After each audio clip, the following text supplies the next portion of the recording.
In the shadow of the Sierra Nevada mountains, where ancient pines give way to high desert sage, I learned that sometimes the most unsettling encounters don't happen in the wilderness we fear, but in the safety we take for granted. This is my story of an inexplicable night in Reno that challenged everything I thought I knew about fear, safety, and the thin line between the world we understand and something else entirely. I had called South Lake Tahoe home for many years, embracing the outdoor lifestyle that draws people to this pristine corner of California. At 5 2 inches and 110 pounds, I never let my small stature deter me from exploring the wilderness. The mountains had become my sanctuary, the trails my second home. I had learned to move through these spaces with confidence, always prepared, always alert, but never truly afraid. The outdoor community had its warnings, of course. They spoke of mountain lions lurking in the shadows of dawn and dusk, of bears growing bold near populated areas, of the occasional unsavory character taking advantage of isolated trails. I listened and adapted, carrying protection and developing the situational awareness that any solo female hiker needs. My constant companion was my dog, a lovable coward who, despite his timid nature, provided both companionship and an extra set of ears on the trail. The move to Reno came about 4 years ago. Though only 60 miles from Tahoe, it felt like stepping into a different world. The dense pine forests and crystal-clear lakes gave way to high desert landscapes and urban sprawl. Reno sits in a valley, cradled by foothills that catch the last rays of sunlight each evening. The city's position makes sunset arrive earlier than you'd expect, the sun seemingly in a hurry to duck behind the western ridgeline. I found an apartment on the north end of town, where the city begins to dissolve into the high desert. It wasn't remote by any means. There were neighbors, streetlights, the usual trappings of suburban life. But it had a different energy than the tourist-friendly shores of Tahoe. My unit sat in a small fourplex, elevated just enough above street level to offer a sense of security without isolation. The apartment itself was modern, with an open concept design that initially felt welcoming. The living room and kitchen flowed into each other, separated only by a partial wall with a wide cutout. Windows were abundant, which I'd normally appreciate, but after dark they transformed the space into something akin to a terrarium. With interior lights on and darkness pressing against the glass, you became acutely aware of being on display. I quickly developed the habit of keeping most blinds permanently closed, with one exception: the kitchen window next to my stacked washer and dryer. This window looked out over a narrow alley, and its elevation, about 10 feet above the ground, made it feel safe enough to leave uncovered. I enjoyed the fresh air it provided, and reasoned that anyone trying to peer in would need a ladder and more determination than the average prowler. The night everything changed was early fall, when the desert air begins to carry the first hints of winter's chill. Sunset had come and gone, leaving the city in that peculiar half-light that precedes true darkness. I was alone with my dog, going through the mundane routine of laundry. The washing machine hummed quietly, providing a background soundtrack to an otherwise ordinary evening. That's when I first noticed my dog's behavior changing. He stood at the boundary between the living room carpet and kitchen tile, a mere few steps that he suddenly seemed unable or unwilling to cross. This was the same dog who'd accompanied me on countless wilderness trails, who'd slept under the stars and weathered mountain storms by my side. Yet here he was, releasing small, concerned woofs and shifting anxiously on his paws. Initially, I dismissed his behavior as one of his regular episodes of nervous energy. He'd earned his reputation as a weenie through various encounters with particularly threatening paper bags and aggressive shadows. But there was something different about his demeanor this time, a tension I'd never seen before. Then it hit me, a sensation so profound and alien that it stopped my breath mid-inhale. The feeling of dread didn't creep in gradually. It slammed into me like a physical force. The air in the apartment seemed to thicken, pressing against my skin with an almost electric charge. Every instinct, every cell in my body screamed that something was wrong. I stood there, a basket of warm laundry clutched against my chest, frozen between the washer and the couch. My dog's anxiety had escalated from concerned whimpers to full-throated barking. But it wasn't his usual territorial barking at passing neighbors or distant sirens. This was different, desperate, almost pleading. Years of solo hiking and camping had taught me to trust my instincts. When the hair on the back of your neck stands up in the wilderness, you don't question it, you react. But this wasn't the wilderness. This was my home, my supposed sanctuary, with its security locks and nearby neighbors. Yet that primal sense of being watched, of being hunted, was overwhelming. Logic tried to assert itself through the fog of fear. Someone must be at the window, I reasoned. The only window with open blinds. The only window that offered a view into my private space. Despite the elevation, despite the improbability, someone must have found a way to peer in. The alternative, that something else entirely was watching me, wasn't a thought I was ready to entertain. In one fluid motion, born more of instinct than conscious decision, I reached for the overhead light's drawstring. The soft click of the switch seemed unnaturally loud in the tension-filled room. Darkness enveloped me, and I turned to face the window, ready to confront whatever human intruder had violated my privacy. What I saw defied explanation. Hovering there, perfectly level with my window, was a light about the size of a cantaloupe. But calling it a light doesn't quite capture its essence. It didn't illuminate the surrounding space like a lamp or flashlight would. Its edges were crisp, definite, a perfect sphere of luminescence that seemed to exist independently of the darkness around it. The light didn't move, it didn't pulse or flicker or drift. It simply was, and it was watching me. I know how that sounds. How can a light watch anything? But in that moment, I felt its attention as tangibly as I've ever felt another being's gaze. The sensation was simultaneously intimate and alien, like being recognized by something that had no business knowing you exist. The cold that swept through me wasn't the ambient chill of a fall evening. It was deeper, more penetrating, as if the very marrow in my bones had frozen. My heart hammered against my ribs with such force I could hear my pulse in my ears. Every survival instinct I'd developed over years of outdoor adventures seemed simultaneously activated and useless. My dog, my usually cowardly companion, had transformed into something I barely recognized. He was in full protection mode now, his barks echoing off the apartment walls with a ferocity I'd never heard from him before. This was the same dog who regularly hid behind me when we encountered squirrels on trails, who once ran from his own reflection in a puddle. Yet here he was, hackles raised, teeth bared, ready to defend against something that shouldn't exist. The light seemed to react to our awareness of it. As if acknowledging that its observation had been discovered, it moved, not with the mechanical motion of any human-made device, but with a fluid grace that suggested consciousness. It shifted to the right of the window, its perfect spherical form maintaining its integrity, but appearing to diminish slightly, as if retreating. Then it flickered twice, like an eye blinking, and vanished. Not gradually, not with any sense of movement or direction. One moment it was there, its impossible presence demanding acknowledgement, and the next it simply wasn't. The absence was so sudden, so complete, that for a moment I doubted my own memory. Had I really seen what I thought I'd seen? The rational part of my brain kicked into gear, sending me to the window.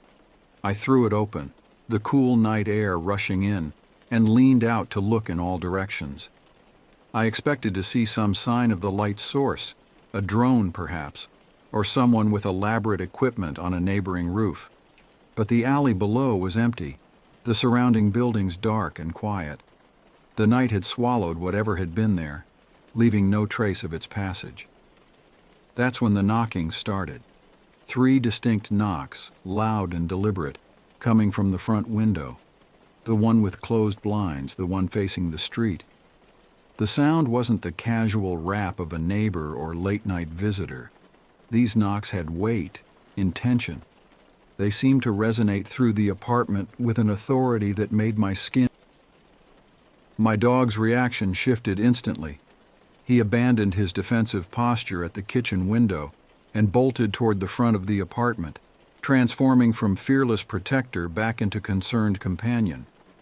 But his concern had evolved into something more urgent, more primal. He stood facing the window, his body rigid, emitting a low, continuous growl that seemed to come from somewhere deep in his chest. The knocking carried a message that transcended sound. Whoever or whatever was outside knew I was alone. The thought hit me with devastating clarity. While the closed blinds prevented anyone from seeing inside, the lit living room was broadcasting my presence like a beacon. But how did they know it was just me? How did they know exactly where I was in the apartment? Years of solo adventuring had taught me to prepare for danger.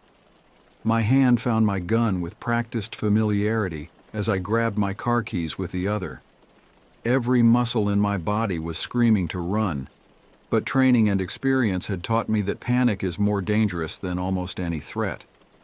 I forced myself to move deliberately, methodically, even as my heart threatened to burst from my chest. The distance from my living room to the back door felt like miles.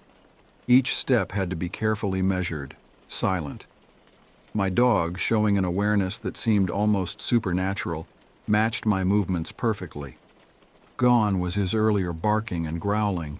He seemed to understand instinctively that stealth was now our priority.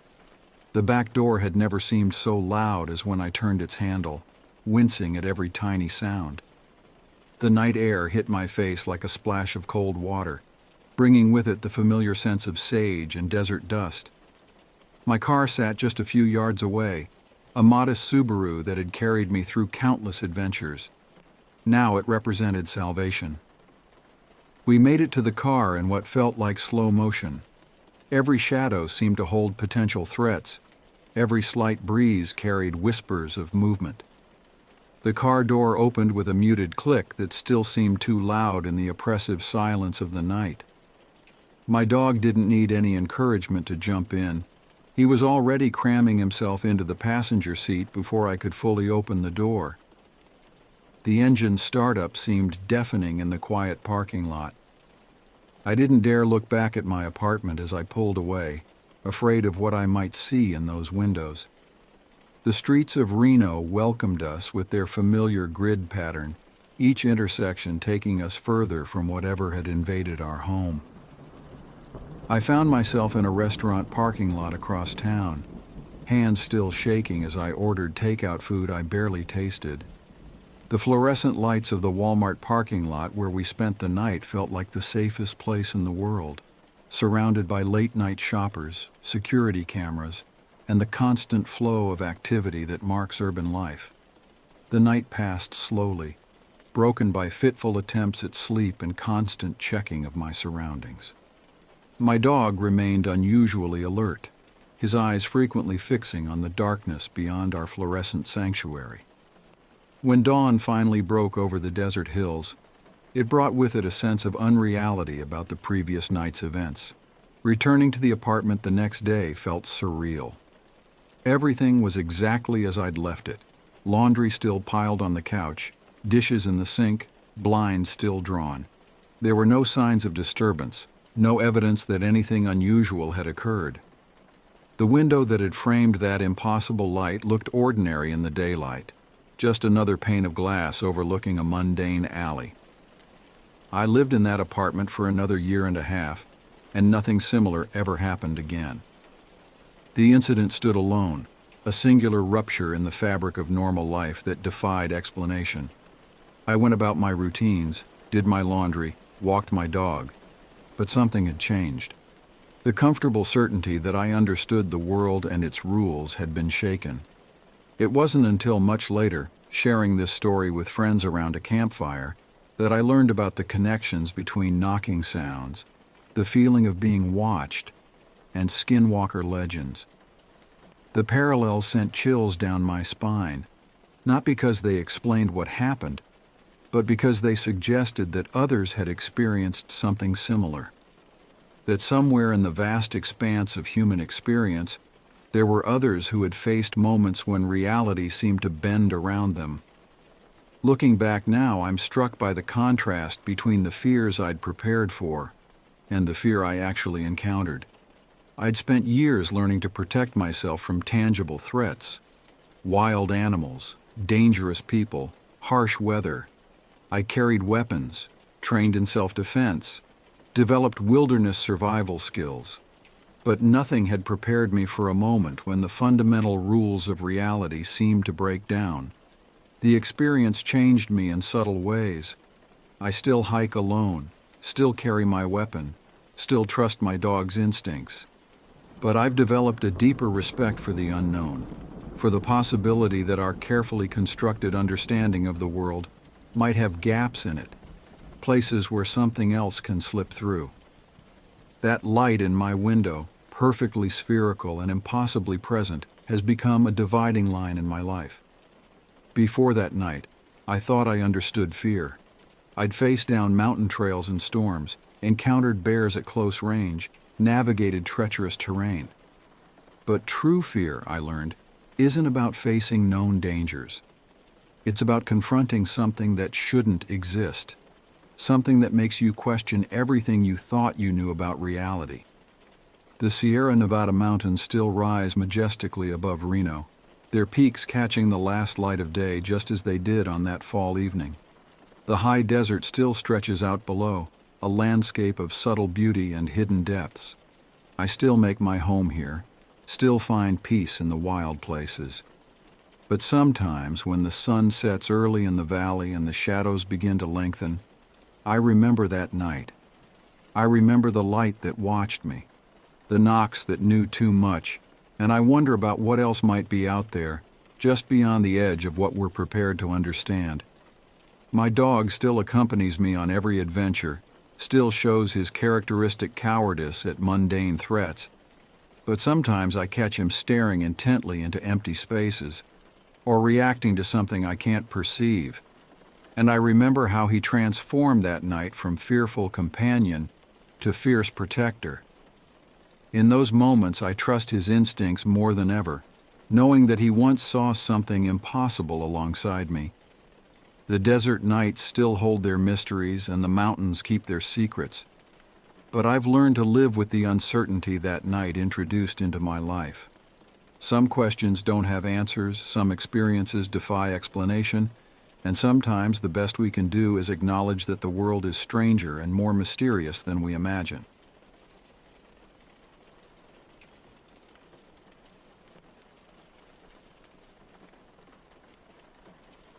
Two summers ago, I embarked on what was supposed to be a peaceful 8-mile backpacking trip into the remote wilderness surrounding Mount Hood, Oregon, with my girlfriend.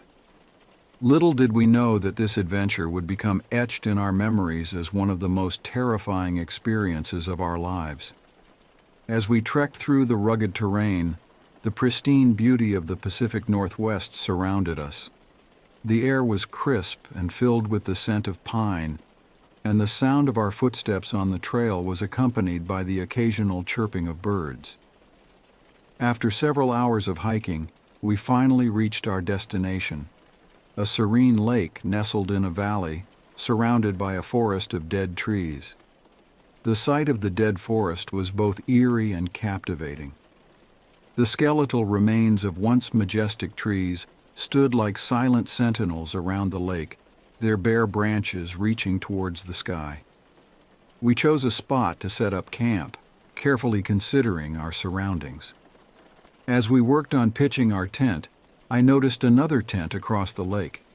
It was the only other sign of human presence in this remote area, but strangely, we never saw anyone at that site. As we settled into our campsite, the sky began to change. Dark clouds started rolling in from the distant hills, and a sense of unease crept over us. We had checked the weather forecast before our trip, and thunderstorms were uncommon in this region, especially during this time of year.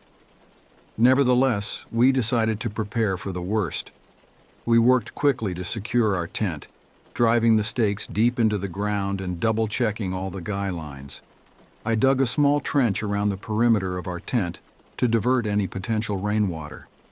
All the while, we kept glancing nervously at the dead trees surrounding us. Their dry, brittle branches looked like they could snap at any moment in strong winds. As we finished our preparations, the wind began to pick up, whistling through the bare branches of the dead forest. The temperature dropped noticeably, and the atmosphere grew heavy with the promise of rain. We gathered our belongings and huddled inside our tent, hoping it would provide adequate shelter from the impending storm. The rain started as a light patter on the tent fabric, but quickly intensified into a torrential downpour. Lightning flashed in the distance, followed by the ominous rumble of thunder that seemed to shake the very ground beneath us. The storm had arrived in full force, and we were trapped in its midst. Inside our tent, we held on to each other, our hearts pounding in sync with the thunderclaps. The wind howled mercilessly, and we could hear the creaking and groaning of the dead trees all around us.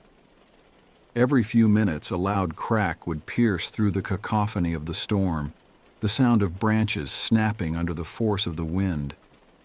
As night fell, the storm showed no signs of abating. The darkness outside was periodically illuminated by brilliant flashes of lightning, casting eerie shadows of the skeletal trees on our tent walls. Each flash was followed by a deafening boom of thunder that made us flinch involuntarily. Throughout this ordeal, a nagging thought kept returning to my mind: the other campsite across the lake. We hadn't seen anyone there all day, and even now, in the midst of this ferocious storm, there was no sign of activity. No flashlights, no voices calling out, nothing. It was as if the other tent had been abandoned long ago. Hours passed, feeling like an eternity. The relentless assault of wind and rain on our tent, combined with the constant fear of a falling tree, made sleep impossible. We lay awake, alert to every sound, every gust of wind that threatened to tear our shelter apart. Eventually, exhaustion began to overtake us, and we drifted into a fitful sleep as the storm gradually began to subside. However, our night of terror was far from over. I'm not sure how long we had been asleep when I was jolted awake by a strange sensation. It took me a moment to realize what had woken me. A beam of light was moving across the fabric of our tent. My heart leaped into my throat as I recognized the distinctive pattern of a flashlight beam. Someone was outside our tent, in the middle of the night, in this remote wilderness. I lay perfectly still, hardly daring to breathe, as the light moved slowly around our tent. My girlfriend stirred beside me, and I gently squeezed her hand, silently willing her to remain quiet. The beam of light paused at the entrance of our tent, and I could see the faint silhouette of a figure through the fabric. In that moment, a primal fear took over. I shouted out, my voice hoarse and trembling, "Who's there?" The reaction was immediate. The light vanished, plunging us back into darkness. We heard the sound of rapid footsteps crunching on wet leaves, growing fainter as whoever it was retreated into the night. For the rest of the night, we remained awake, huddled together in our sleeping bags, straining our ears for any sound of the mysterious visitor's return. Every rustle of leaves, every snap of a twig in the forest around us sent a fresh wave of fear through our bodies.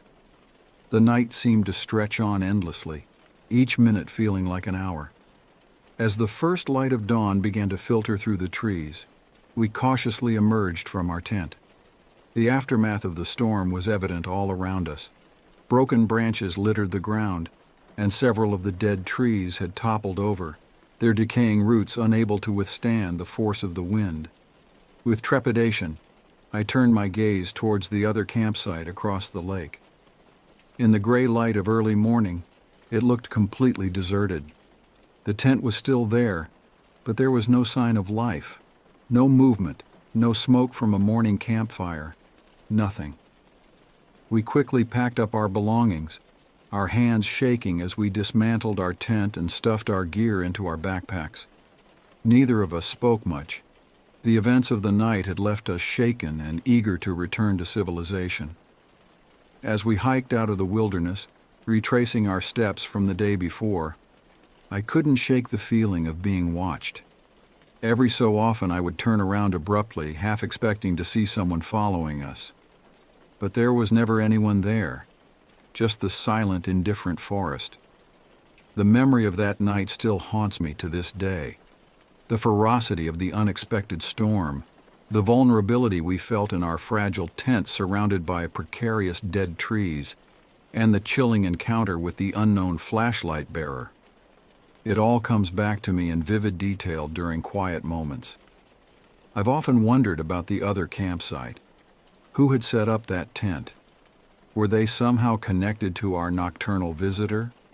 Or had they left before the storm, leaving their tent behind? These questions remain unanswered, adding to the unsettling nature of the experience. This incident served as a stark reminder of the unpredictable and sometimes frightening nature of the wilderness. While the great outdoors offers unparalleled beauty and the opportunity for adventure, it also demands respect and caution. Nature's power, as demonstrated by the sudden storm, is awe-inspiring and terrifying in equal measure. Moreover, the encounter with the mysterious figure underscored the vulnerability one can feel in remote areas. The very isolation that makes these places so appealing can also leave one exposed to potential threats, both natural and human. Despite the fear we experienced, this trip also reinforced the importance of preparation and adaptability in outdoor adventures. Our quick actions to secure our campsite before the storm likely prevented a worse outcome. And while the night was terrifying, we managed to keep our wits about us and make it through safely. In the years since this incident, I've continued to explore the wilderness, but always with a heightened sense of awareness and respect for the potential dangers. I've learned to be more thorough in checking weather forecasts, to always have a contingency plan, and to trust my instincts when something doesn't feel right. The experience has become a story I share with fellow outdoor enthusiasts, not to discourage them from exploring, but to emphasize the importance of being prepared and vigilant. It serves as a reminder that even in the most beautiful places, unexpected challenges can arise, and how we respond to these challenges can make all the difference. As I reflect on that night by the lake, surrounded by dead trees and buffeted by a furious storm, I'm reminded of the dual nature of wilderness experiences. They can be sources of great joy and profound connection with nature, but they can also be crucibles that test our courage and resourcefulness. In the end, it's these challenges that often lead to the most growth and the most memorable adventures, even if they're not always the kind of memories we set out to make.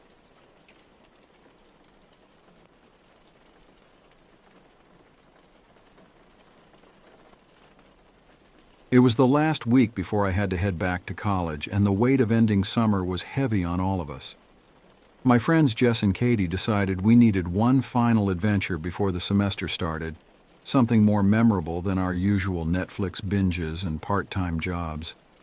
I had always been the cautious one of our trio, while Katie was our fearless leader, and Jess balanced us out with her practical nature. We settled on a camping trip, nothing too intense, just enough to feel like we were actually doing something with our lives.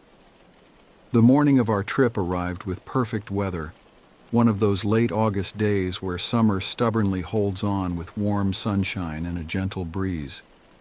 I remember standing in my room, double-checking my backpack for the third time. Flashlight, first aid kit, extra batteries, and enough granola bars to feed a small army. My mom always said I was overprepared, but I preferred to call it responsible. Katie had texted earlier, practically buzzing with excitement.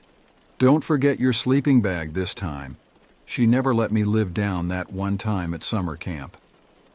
We piled into Katie's old Honda Civic around noon.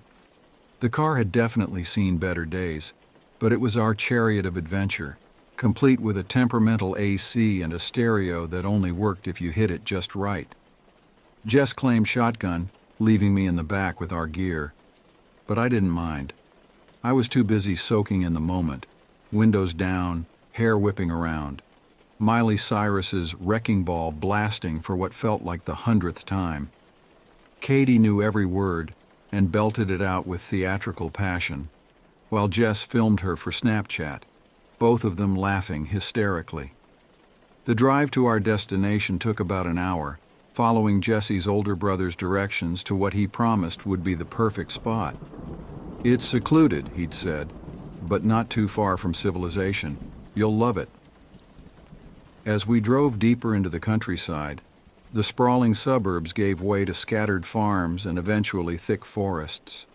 The paved road turned to gravel, and our cell service bars started dropping one by one. That's when Katie had her brilliant idea about the beer. "Guys, we can't have a proper camping trip without some drinks," she declared, pulling into a small gas station that looked like it hadn't been updated since the 1990s. The fluorescent sign buzzed overhead, and a few moths fluttered around it despite the daylight. Katie, ever confident in her fake ID, volunteered to try her luck inside. Jess and I waited in the car, watching through the grimy windows as Katie chatted with the clerk.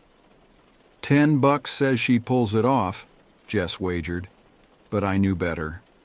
Sure enough, Katie returned empty-handed, her usual confidence deflated. She slumped into the driver's seat with a dramatic sigh, and I was about to suggest we forget about it when he appeared. The man seemed to materialize from nowhere, approaching our car with an easy stride that somehow made me uneasy. He was wearing a purple flannel shirt that looked new and expensive, contrasting with his scruffy beard and worn jeans. Objectively, he wasn't threatening. Average height, maybe mid-20s, with what most would consider a friendly smile. But something about him set off warning bells in my head, like when you hear a discordant note in an otherwise perfect melody. He leaned down to Jess's window, and I caught a whiff of expensive cologne mixed with cigarettes. "Hey," he said, his voice deeper than I expected, almost theatrical in its friendliness. "Saw you had some trouble in there. Need help getting something?" His eyes moved between us, lingering a fraction too long on each face, like he was memorizing our features. Katie, either oblivious to or ignoring my discomfort, jumped at the chance. I watched in silent horror as she handed him $20, rattling off our beer preference. The whole time I was trying to catch either of my friends' eyes, trying to communicate my unease through desperate glances, but they were focused on the transaction. When he returned with the beer and change, his smile seemed different, more knowing, more purposeful. He lingered by the car, one hand resting on the doorframe, as if waiting for an invitation to join us. The seconds stretched uncomfortably until Katie grabbed the beer with a quick thanks, and Jess, finally sensing the tension, started the car. As we pulled away, I turned to look back through the rear window. He stood in the same spot, watching our car disappear, his purple flannel bright against the gray backdrop of the gas station. The image burned itself into my memory. I didn't know it then, but it would become the beginning of our nightmare. The drive to the trailhead helped ease my nerves somewhat. The forest was beautiful, tall pines reaching toward a perfect blue sky, sunlight filtering through the canopy in golden streams. We found the spot Jesse's brother had marked on our map, parking in a small clearing that served as an unofficial trailhead.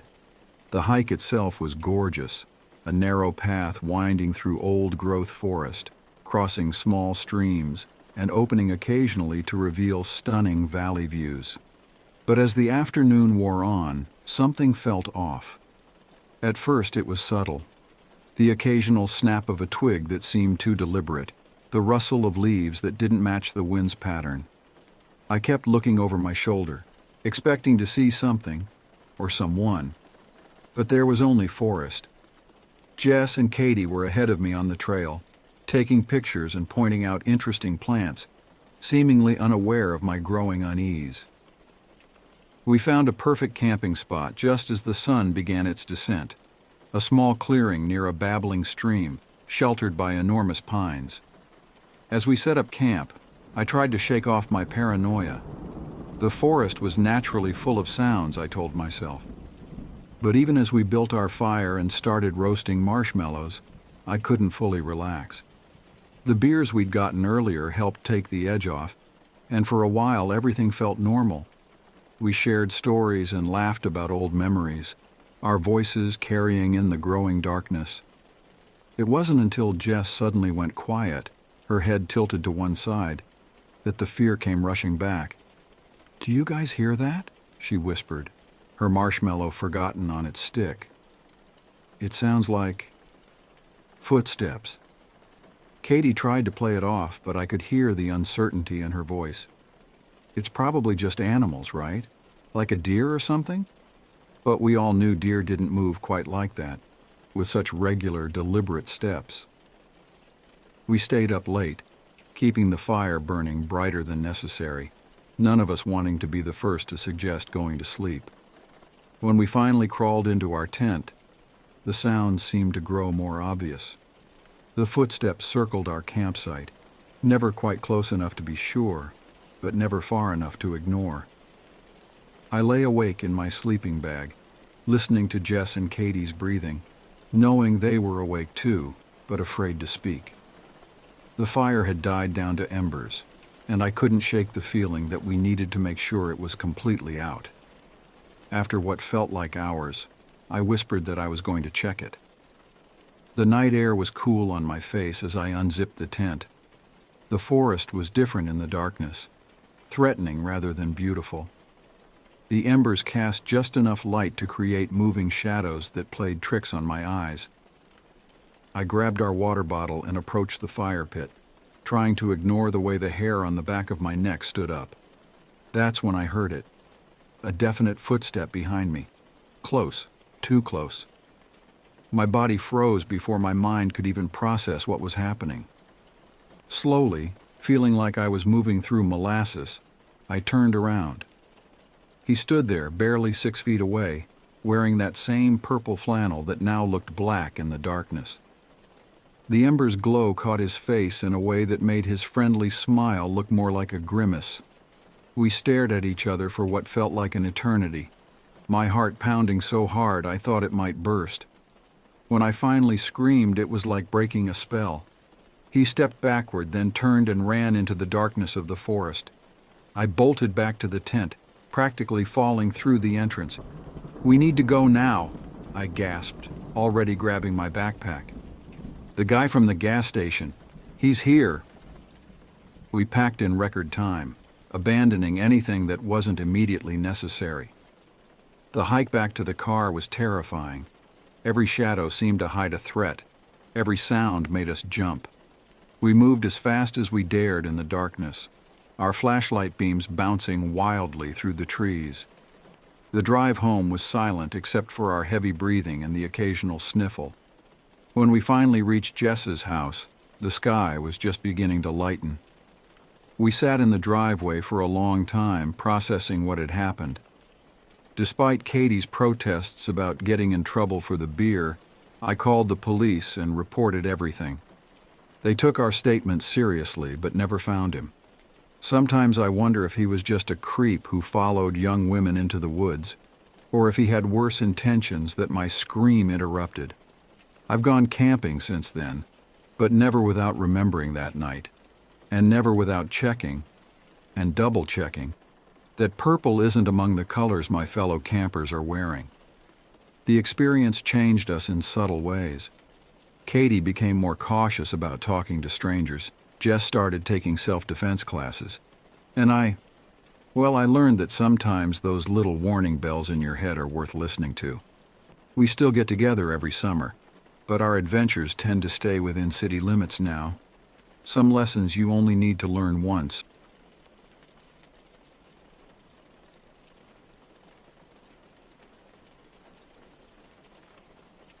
I've always found peace in nature, even as an introvert who struggles with social anxiety. Growing up in rural Vermont, I spent countless hours exploring the woods behind our family home. First with my father, who taught me to identify birds by their calls and trees by their bark patterns, and later on my own. Those solo hikes became my sanctuary during the turbulent years of high school and college, a place where my natural awkwardness around people didn't matter. That's probably why I clicked so well with Roger when we first met 3 years ago at a local gear shop where I was buying new hiking boots. He was just as comfortable with silence as I was, and our first date was a day hike up Mount Mansfield. We discovered we shared the same preference for secluded trails and off-the-beaten-path destinations, avoiding the tourist-heavy spots in favor of quieter, more challenging routes. Over the next few years, Roger and I built our relationship around these shared adventures. We accumulated camping gear piece by piece, testing equipment on weekend trips and gradually extending the length and difficulty of our excursions. We weren't extreme athletes or anything, just two introverts who found happiness in the rhythm of putting one foot in front of another on a quiet trail. I should mention my ex-boyfriend here because he factors into this story in ways I couldn't have predicted. James was also an outdoorsman, but of a different sort. He was all about the latest gear, posting trail selfies, and being seen at popular spots. Our relationship ended partly because of how different our approaches to nature were. He wanted to document everything.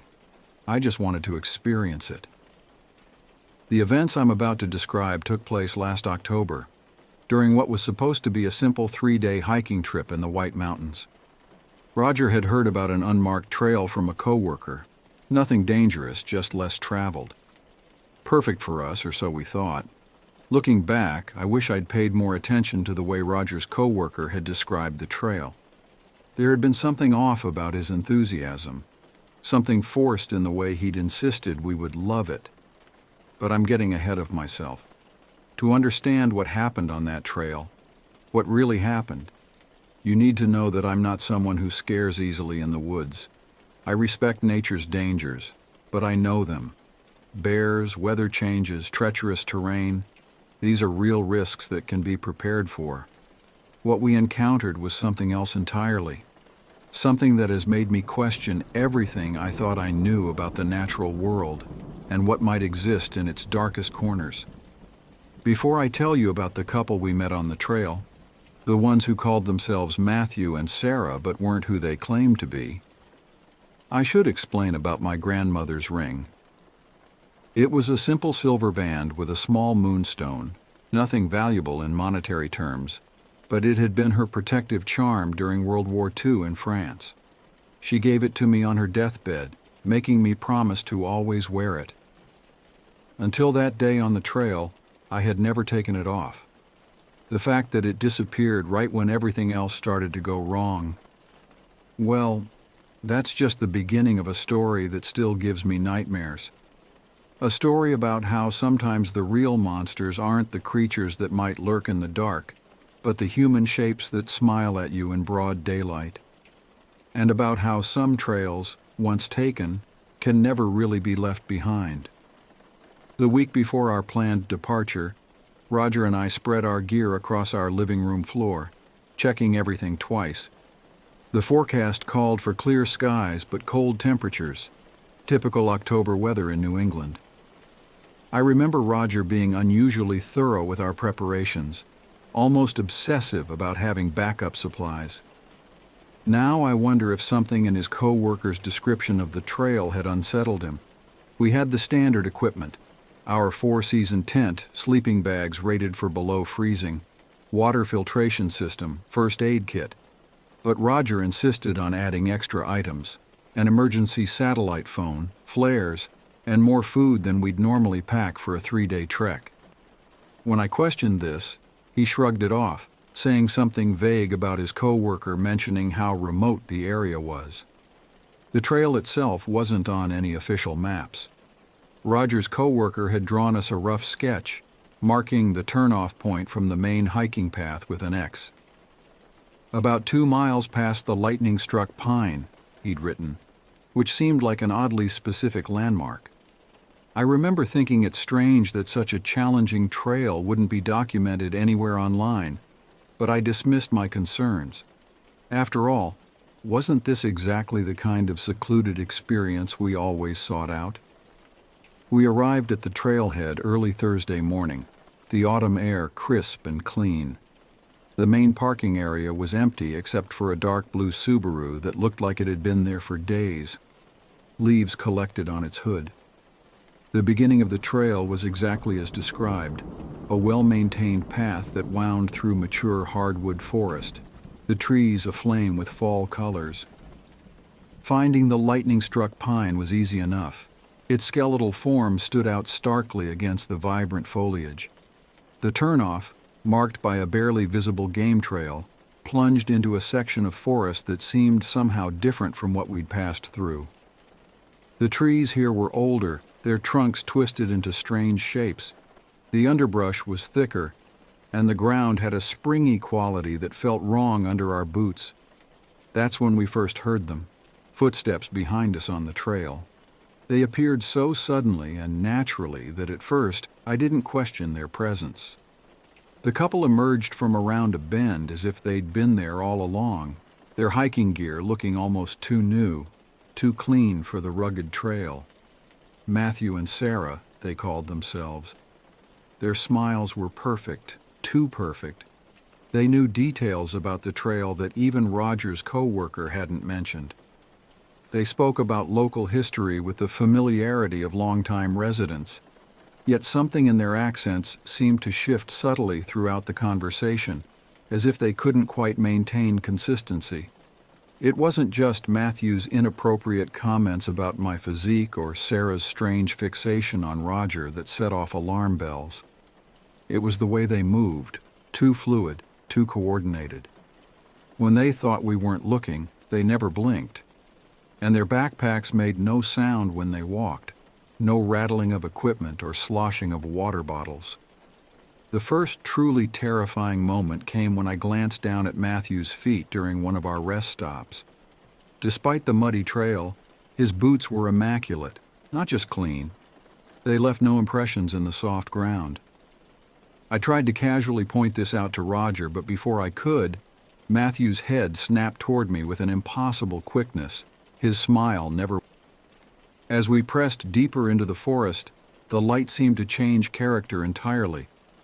The bright autumn sunshine became filtered and gray, despite there being no clouds overhead. The trees pressed closer, their branches reaching like gnarled fingers. And the sounds, or rather, the lack of them. No birds, no rustling leaves, not even the sound of our own footsteps seemed to carry naturally. That's when we found the first strange marking, a symbol carved deep into a massive oak tree, the wood around it blackened as if burned. Sarah noticed me studying it and said something that still haunts me. The old ones left their signs. They're waiting for someone to follow them home. It happened after we made camp for the night. The theft of my grandmother's ring was just the beginning. We discovered that various small items had gone missing from our packs, not valuable things, but personal ones. A photo of Roger's deceased mother, a small shell I'd carried since childhood, objects with emotional significance. The whispers started around midnight. At first, they sounded like wind in the trees, but they gradually resolved into words in a language I'd never heard before. When Roger went to investigate the sound of breaking branches, he saw them. Matthew and Sarah standing at the edge of our campsite, but they weren't quite Matthew and Sarah anymore. Their forms seemed to ripple and shift in the darkness, their perfect smiles now stretched impossibly wide across faces that were becoming something else entirely. The chase that followed seemed to defy physical laws. We ran through sections of forest that appeared to loop back on themselves, past trees that weren't there seconds before. The couple, or whatever they were, moved in ways that no human body should be capable of, sometimes appearing ahead of us on the trail we were fleeing down, sometimes visible through the trees in multiple places at once. We made it back to our car through sheer panic and luck, leaving most of our gear behind. The drive home was a blur of adrenaline and terror, punctuated by the constant fear that we'd see their faces in the rearview mirror. It wasn't until we were halfway home that we discovered the strange symbols carved into our arms, identical to the one we'd seen on the tree, but so finely etched they looked like old scars. The physical marks healed, but the psychological scars run deeper. I haven't been able to hike since then. Even walking in city parks during daylight brings back the memory of those unnatural movements, those too perfect smiles. Roger's co-worker had no recollection of ever telling us about the trail, and when we tried to find it again weeks later, the turnoff simply wasn't there. The dreams are the worst part. In them, I'm back on that trail, but I'm alone. And in every dream I hear Sarah's voice whisper the same words. Some paths choose their travelers. You'll come back when they call. The research I've done since then has led me down some disturbing paths. The names they used, Matthew and Sarah Williams, belong to a couple who died on a hiking trail in 1978, their bodies found with similar symbols carved into their skin. But here's the truly terrifying part. Every decade since then, there have been reports of a friendly couple meeting hikers on remote trails throughout New England. The descriptions are always the same: perfect smiles, inappropriate questions, missing personal items. Last week I received an envelope with no return address. Inside was my grandmother's ring, looking exactly as it had the day it disappeared. But when I tried to put it on, I discovered it was just a perfect circle carved from bark, painted silver. Attached was a note in handwriting that seemed to shift and change as I read it. Some trails never end. See you soon. I've learned that there are different kinds of terror. There's the immediate fear of physical danger, and then there's the deeper horror of realizing that the world is not what you thought it was. That sometimes the line between human and other, between natural and supernatural, between reality and nightmare, isn't just blurred. It's non-existent. I still have questions that keep me awake at night. Were they ever human? Are they something that lives in those woods? Or are they the woods themselves, taking human form to lure in travelers? And most terrifying of all, was this a random encounter, or were we somehow chosen? The symbols on our arms have faded to nearly nothing now, but sometimes, in certain lights, they seem to shimmer just beneath the skin. And on cold nights, when the wind moves through the trees outside our window, I swear I can hear those perfect voices calling us back to the trail that may or may not exist, promising to show us what lies at its end. But some paths once taken should never be retraced. Some questions are better left unanswered, and some trails, no matter how inviting they might appear, are best left untaken.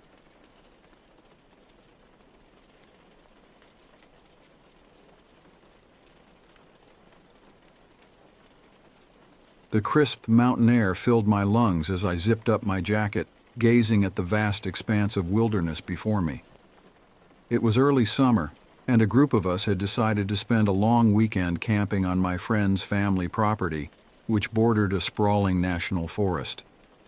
The excitement of adventure coursed through our veins as we set up our tents in a clearing near the main house, barn, and outbuildings. Our campsite was strategically positioned. To one side lay the cleared portion of the property with its familiar structures, while behind us stretched an untamed landscape that gradually merged with the dense national forest. The contrast was striking. Civilization on one side, raw nature on the other. As night fell, we gathered around the campfire, sharing stories and roasting marshmallows. The flames cast flickering shadows across our faces, and the crackling wood provided a comforting backdrop to our laughter. Stars twinkled overhead, far brighter than we ever saw in the city, reminding us of our small place in the universe. Eventually, fatigue set in, and we retreated to our tents. I was sharing mine with my boyfriend and one of his friends. We left the flaps open, allowing the mesh windows to let in the cool night breeze. The warmth of the day still lingered, making the fresh air a welcome relief.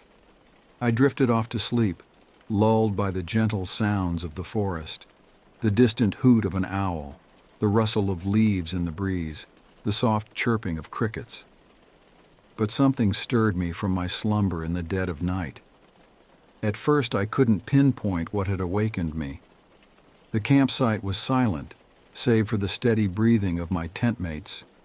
Yet an unsettling feeling crept over me, a sense that something was amiss.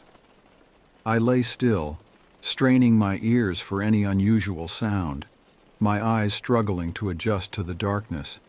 That's when I saw it. In the uncleared land behind our campsite, barely visible in the dim moonlight filtering through the trees, a dark figure moved.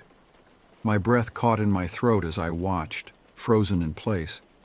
The shape was unmistakably human, yet something about its movements seemed off, unnatural. The figure leaned out from behind a tree, slowly, deliberately. Then, just as slowly, it retreated back into hiding. This eerie dance repeated several times, each movement calculated and unnervingly silent. My heart raced, and a cold sweat broke out across my skin. Unable to bear the sight alone any longer, I gently shook my boyfriend awake.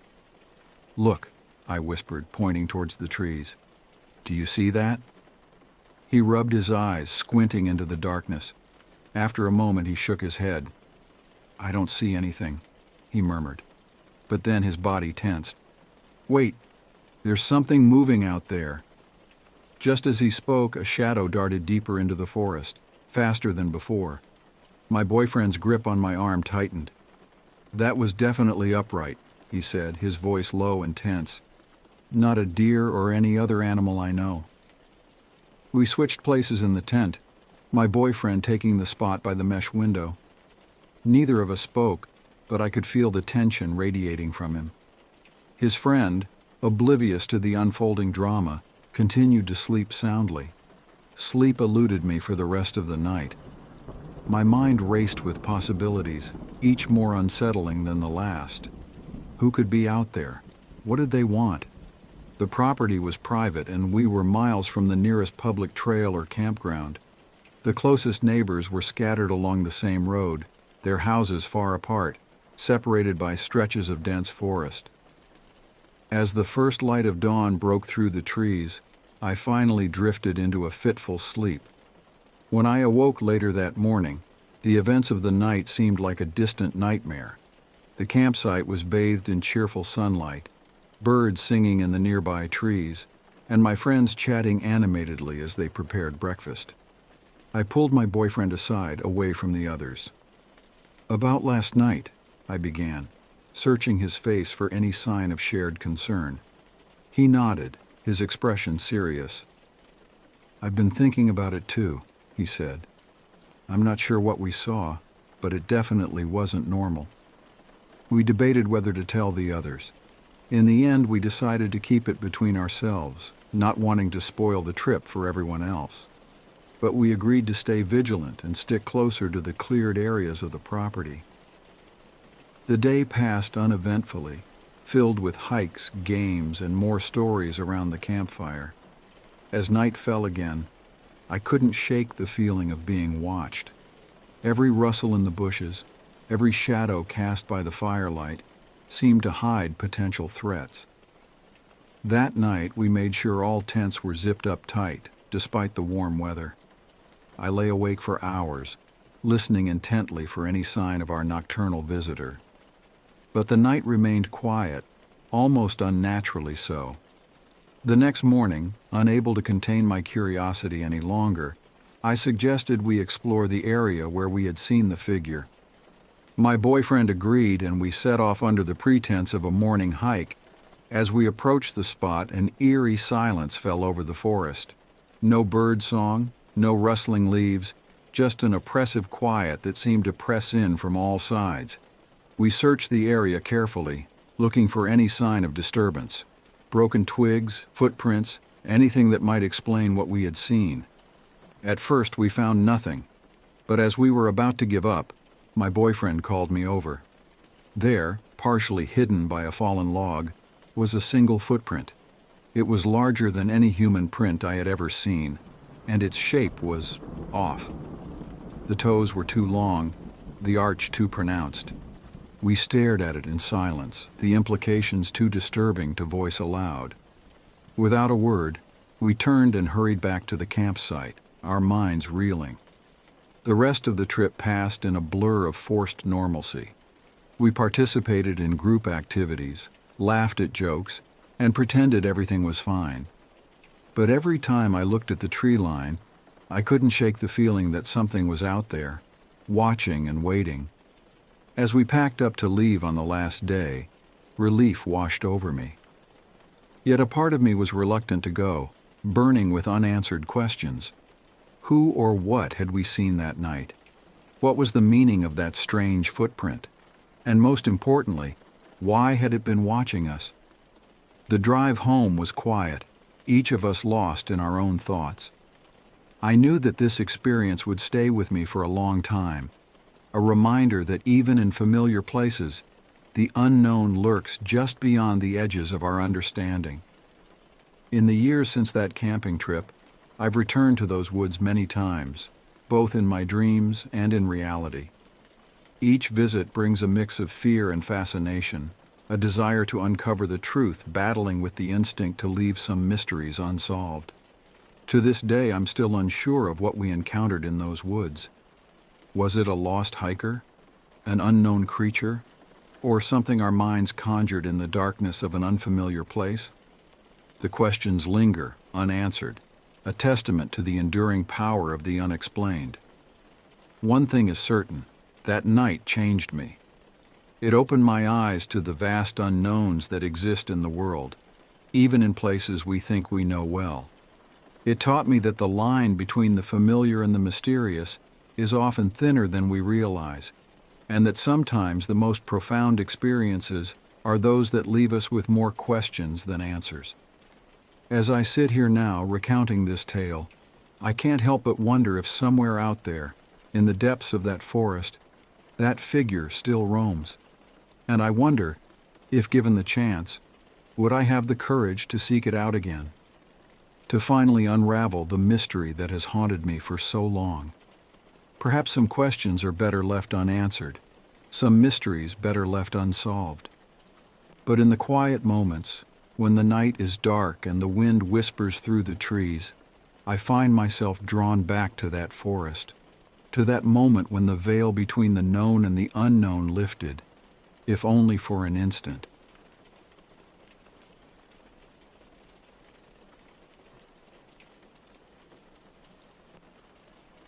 The diesel engine rumbled to life, a familiar sound that had become as comforting to me as a lullaby over the years. I, Frank Wilkes, 48 years old and weathered by 2 decades on the road, settled into the worn leather seat of my Peterbilt 379. The cab smelled of coffee, cigarettes, and the faint lingering scent of pine air freshener, my home away from home. It was 4:30 a.m., and the truck stop was just beginning to stir. A few other drivers milled about, loading up on caffeine and greasy breakfast sandwiches before hitting the road. I'd already done my pre-trip inspection, checked the load, and filed my paperwork. Now it was time to roll. As I pulled out onto the interstate, the sky was just beginning to lighten, a faint pink glow on the horizon promising another scorching summer day. But for now, the air was cool and the road was clear, perfect driving conditions. I reached for my thermos, taking a long swig of black coffee. The bitter taste helped chase away the last remnants of sleep. I had a long haul ahead of me, 1,100 miles from upstate New York to a small town in South Carolina. The dispatch had been vague on the details, just gave me an address off Route 95 and a delivery window. "Get it there on time, Frank," Jerry, the dispatcher, had said. "There's a bonus in it for you." Jerry wasn't one for small talk, which suited me just fine. In this business, you learn to appreciate people who get straight to the point. And a bonus? That was music to my ears. Things had been tight lately. Fuel prices were through the roof, and the company wasn't as generous with covering expenses as they used to be. A little extra cash would go a long way. As the miles ticked by, my mind wandered to what I might do with that bonus. Maybe I'd finally take that trip out to Kansas to see my brother Tom. It had been too long since we'd caught up face to face. Maybe we could even catch a Royals game, just like we used to when we were kids. I thought about calling my daughter Lisa, too. She was busy with her own life now, married, 2 kids, a job in marketing or advertising or something. We didn't talk much these days. Not for lack of trying on my part, but, well, I guess that's just how things go sometimes. The sun climbed higher in the sky as I cruised down I-87, the lush green of the Adirondacks giving way to the more settled landscape of the Hudson Valley. Traffic picked up as I neared Albany, but it was nothing I couldn't handle. I'd been doing this long enough to know every trick in the book when it came to navigating busy highways. By the time I hit Pennsylvania, the day was in full swing. The radio crackled with news updates and traffic reports, interspersed with country songs and the occasional trucker's warning about speed traps. I kept one ear on the CB, always alert for any hints of trouble up ahead. It was just past noon when I pulled into a truck stop outside Scranton. My stomach was growling, and I knew better than to push on without a proper meal.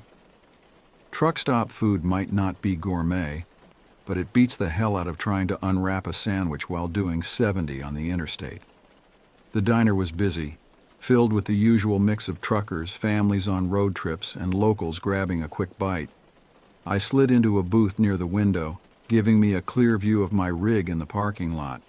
Old habits die hard, and in this line of work you learn to keep an eye on your cargo. "What'll it be, hun?" The waitress, a middle-aged woman with dyed red hair and a name tag that read Doris, appeared at my table, pen poised over her notepad. "Meatloaf special and a coffee, please," I said, not bothering to look at the menu. You eat enough meals at places like this. You know what's safe to order. As I waited for my food, I couldn't shake a nagging feeling in the pit of my stomach. Something about this run felt off. I couldn't put my finger on it, but after 20 years on the road, you develop a sixth sense for trouble. Maybe it was the vague instructions from dispatch, or the promise of a bonus for what seemed like a straightforward job. Or maybe I was just getting paranoid in my old age. I shook off the feeling as Doris returned with my plate. The meatloaf was dry and the mashed potatoes came from a box, but it was hot and filling. As I ate, I overheard snippets of conversation from nearby tables. Most of it was the usual trucker talk. Complaints about regulations, stories about close calls on the road, boasts about record times between cities. But one conversation caught my attention. 2 guys, younger drivers by the look of them, were talking in low voices about a series of strange incidents along I-95. "Third one this month," one of them was saying. "Always at night, always at those isolated rest stops." "You believe that crap?" his friend scoffed. "Sounds like a ghost story to me. Something to scare the newbies." "I'm telling you, man, my cousin's buddy saw it himself. Said the guy just appeared out of nowhere standing in the middle of the road. Nearly ran him off trying to avoid him." I tried to listen in more closely, but Doris chose that moment to refill my coffee, drowning out their voices. By the time she moved on, the younger drivers had changed the subject, now arguing about the merits of different truck models. As I finished my meal and paid the bill, I found myself mulling over what I'd overheard. Strange incidents on I-95? It was probably nothing, just another tall tale making the rounds. The highways were full of urban legends and trucker folklore. Still, I couldn't quite shake the uneasy feeling that had settled over me. Back in my rig, I did another quick walk around, checking the tires and making sure the load was secure. Everything looked good, but I double-checked the locks on the trailer anyway. Better safe than sorry, especially with the kind of stories I just heard. As I pulled back onto the interstate, the sun was already starting to dip towards the horizon. I had a long night of driving ahead of me if I wanted to make good time. The radio kept me company as the miles rolled by, but my mind kept drifting back to those younger truckers and their whispered conversation. What exactly was happening on I-95? And more importantly, was I driving straight into it? The sun had long since set by the time I crossed into Virginia. The highway stretched out before me, an endless ribbon of asphalt illuminated by my headlights and the occasional glow of passing cars. It was the kind of night that could lull you into a false sense of security if you weren't careful. The monotony of the road, the steady hum of the engine, the hypnotic flash of reflectors on the shoulder. It could all conspire to dull your senses if you let it. But I'd been doing this too long to fall into that trap. I kept my eyes moving, scanning the road ahead, checking my mirrors, staying alert for any sign of trouble. The coffee from the diner had worn off hours ago, replaced by a steady stream of energy drinks and the occasional splash of cold water on my face at rest stops. It was just past 2 a.m. when I hit a particularly lonely stretch of I-95. The traffic had thinned out to almost nothing, just the occasional set of headlights in my rearview mirror, quickly receding as I maintained my steady pace. The darkness pressed in on all sides, broken only by the dim glow of my dashboard instruments and the occasional silhouette of trees against the night sky. I was starting to feel the fatigue creeping in, my eyes growing heavy despite my best efforts to stay alert. I knew I needed to find a place to pull over soon, maybe grab a quick nap before pressing on. But the exits were few and far between on this stretch, and I was wary of stopping at just any old rest area, especially after what I'd overheard back at the diner. Just as I was considering pulling onto the shoulder for a quick breather, I spotted a sign for an upcoming rest stop. Last services for 50 miles, it warned. I figured this was as good a chance as any to refuel, both the truck and myself. As I took the exit, I immediately noticed how run down the place looked. The pavement was cracked and pitted, weeds growing up through the gaps. The lights in the parking area flickered erratically, casting weird shadows across the nearly empty lot. A single rusted-out pickup truck sat in the far corner, its windows dark. I pulled up to the fuel pump, the brakes hissing as I brought the rig to a stop. The place was eerily quiet, the only sound the soft ping of my engine cooling down. I climbed down from the cab, my boots crunching on loose gravel. The air was thick and humid, carrying the faint smell of diesel and something else. Something organic and unpleasant that I couldn't quite place. As I started to fuel up, I noticed movement out of the corner of my eye. A figure emerged from the shadows near the main building, and for a moment, my heart rate spiked. But it was just a kid, couldn't have been more than 20, wearing a faded uniform and a baseball cap pulled low over his eyes. "Evening," I called out, trying to keep my voice casual. "You work here?"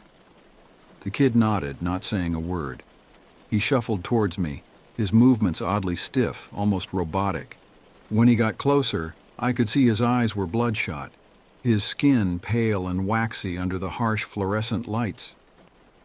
"Coffee machine working?" I asked, more to break the uncomfortable silence than out of any real desire for more caffeine. He nodded again, jerking his thumb towards the building. "Inside," he mumbled, his voice flat and emotionless. I finished fueling up and headed inside, the bell above the door jangling discordantly as I entered. The interior was no better than the outside, flickering lights, dirty floors, shelves half empty and disorganized. The coffee machine sat in the corner, looking like it hadn't been cleaned since the Clinton administration. I poured myself a cup anyway, grimacing at the burnt smell. As I turned to pay, I noticed the kid had followed me inside. He stood behind the counter now, staring at me with those bloodshot eyes.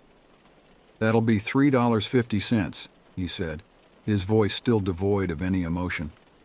I handed over a 5, telling him to keep the change. As he rang up the sale, I noticed his hands were shaking slightly. Drugs, maybe? It would explain the odd behavior. "Long night?" I asked, trying to make conversation.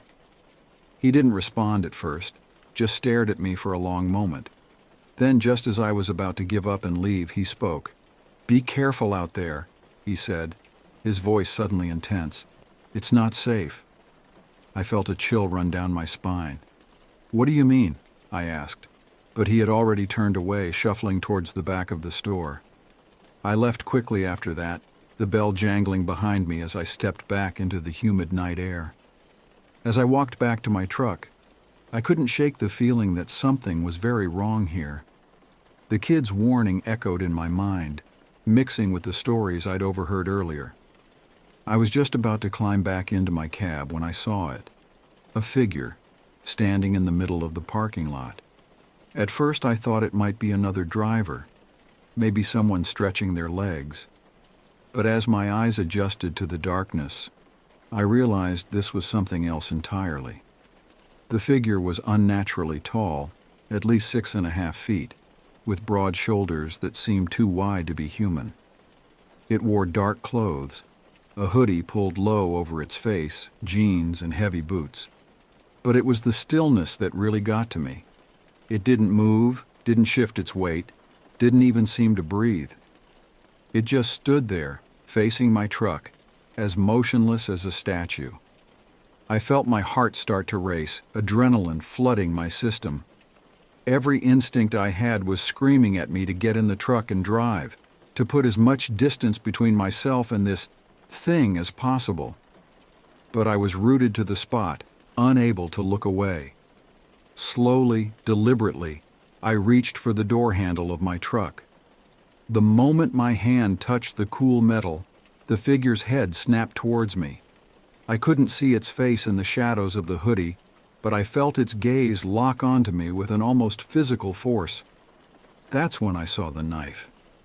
It glinted in the flickering light of the fuel station, a long, curved blade that the figure held with practiced ease. My blood ran cold as I realized the stories, the warnings. They were all true. I yanked the door open and practically dove into the cab, fumbling with the keys as I tried to start the engine. The whole time, I kept my eyes on the figure, watching as it began to move towards me with slow, purposeful strides. The engine roared to life, and I threw the truck into gear, tires squealing as I peeled out of the parking lot. In my side mirror, I could see the figure standing where I had been parked, its head turned to follow my retreat. As I merged back onto I-95, my hands were shaking so badly I could barely keep them on the wheel. My mind was racing, trying to make sense of what I'd just seen. Who or what was that figure? What would have happened if I hadn't gotten away?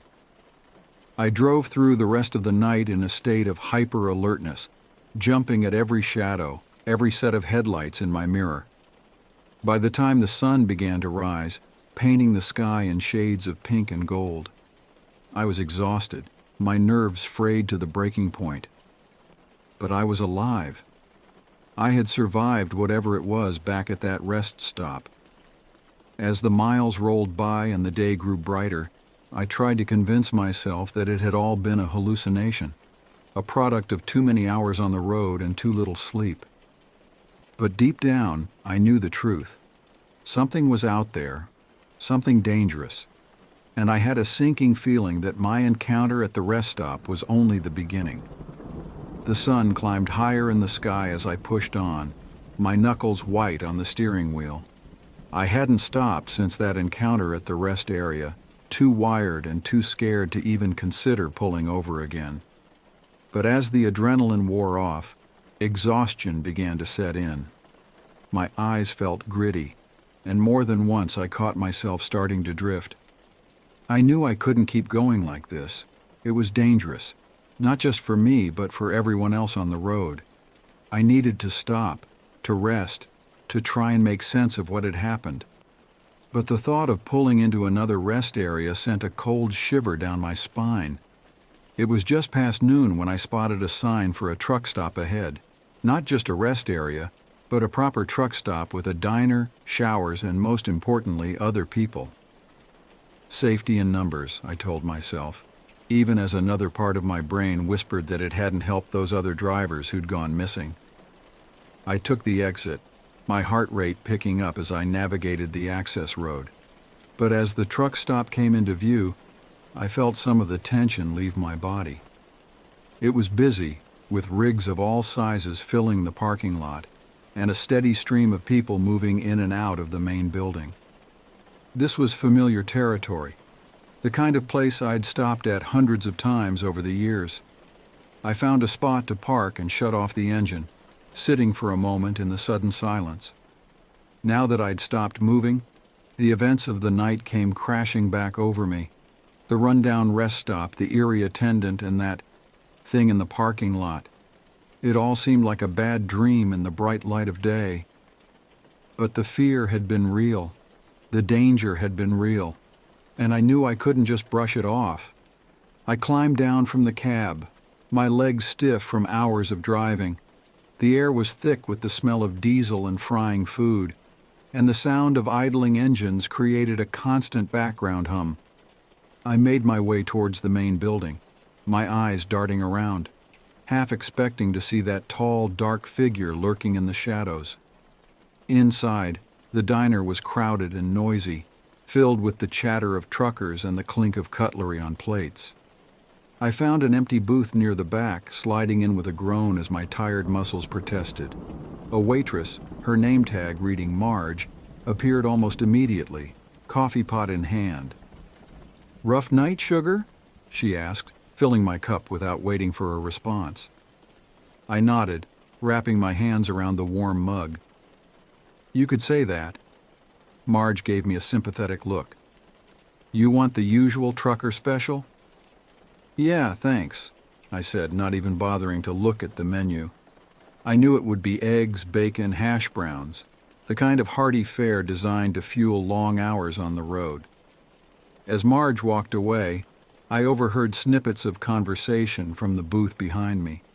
Two voices, both male, speaking in low, urgent tones. "Third one this month. Always the same M.O. You think it's connected to what happened last year?" "Has to be. Too similar to be a coincidence." I found myself straining to hear more, but their voices dropped even lower, barely audible over the clatter of the diner. When Marge returned with my food, I decided to probe a little. "Say, Marge," I began, trying to keep my voice casual, "you hear about anything strange happening on I-95 lately?" Marge's face changed, her friendly smile faltering for just a moment. "Strange how?" she asked, her tone carefully neutral. I shrugged, playing it off. "Oh, just some stories I heard. Probably nothing." Marge glanced around, then leaned in closer. "Listen, honey," she said, her voice low. "I don't know what you've heard, but be careful out there, okay? Especially at night. Stick to the main roads. Stay with other trucks if you can." Before I could ask any more questions, she straightened up and moved on to the next table, leaving me with more questions than answers. I ate quickly, my appetite diminished by the growing sense of unease. As I was finishing up, the two men from the booth behind me got up to leave. One of them, a burly guy with a salt and pepper beard, paused by my table. "Couldn't help but overhear," he said, his voice gruff. "You asking about I-95? I nodded, pushing my empty plate aside. "Yeah, heard some stories. Thought they were just trucker tales, The man glanced at his companion, then back to me. "Meet us out back in 5 minutes if you want to know more," he said, then walked away without waiting for a response. I sat there for a moment, debating. On one hand, following two strangers behind a truck stop didn't seem like the smartest move. On the other, I needed answers, and these guys seemed to know something. In the end, curiosity won out. I paid my bill and made my way outside, circling around to the back of the building. The two men were waiting, standing next to a beat-up Ford pickup. "Name's Bill," the bearded man said. "This here's Mike." He jerked his thumb towards his companion, a younger guy with a nervous energy about him. "Frank," I replied. "So what's this all about?" Bill looked around as if checking for eavesdroppers. "You've seen something, haven't you? Out there on 95? I hesitated, then nodded. "Last night. Some kind of figure at a rest stop. Didn't seem human." Mike let out a low whistle. "You're lucky to be standing here, man. Not everyone who sees it lives to tell the tale." "What exactly is it?" I asked. Bill shook his head. "We don't know, not for sure. But it's been happening for months now. Truckers disappearing, abandoned rigs found at rest stops, and always the same description from the few who've seen it and survived." "Tall," I said. "Unnaturally still. And that knife." Both men nodded grimly. "That's the one," Bill confirmed. "Listen, Frank, whatever this thing is, it's dangerous, and it seems to be targeting truckers specifically." "But why?" I asked. "What does it want?" Mike shrugged. "Your guess is as good as ours, but we've been tracking the incidents, trying to warn as many drivers as we can." Bill reached into his pocket and pulled out a folded piece of paper. "Here," he said, handing it to me. "It's a list of the rest stops where incidents have been reported. Avoid them if you can, especially at night." I took the paper, my hand shaking slightly. "Thanks," I said. "I appreciate the warning." "Just be careful out there," Bill said. "And if you see anything else, anything at all, call the number on that paper. We're trying to gather as much information as we can." As I walked back to my truck, my mind was reeling. What I'd seen wasn't an isolated incident. It was part of something bigger, something that had been going on for months, and now I was caught up in the middle of it. I climbed into my cab, the list of dangerous rest stops clutched in my hand.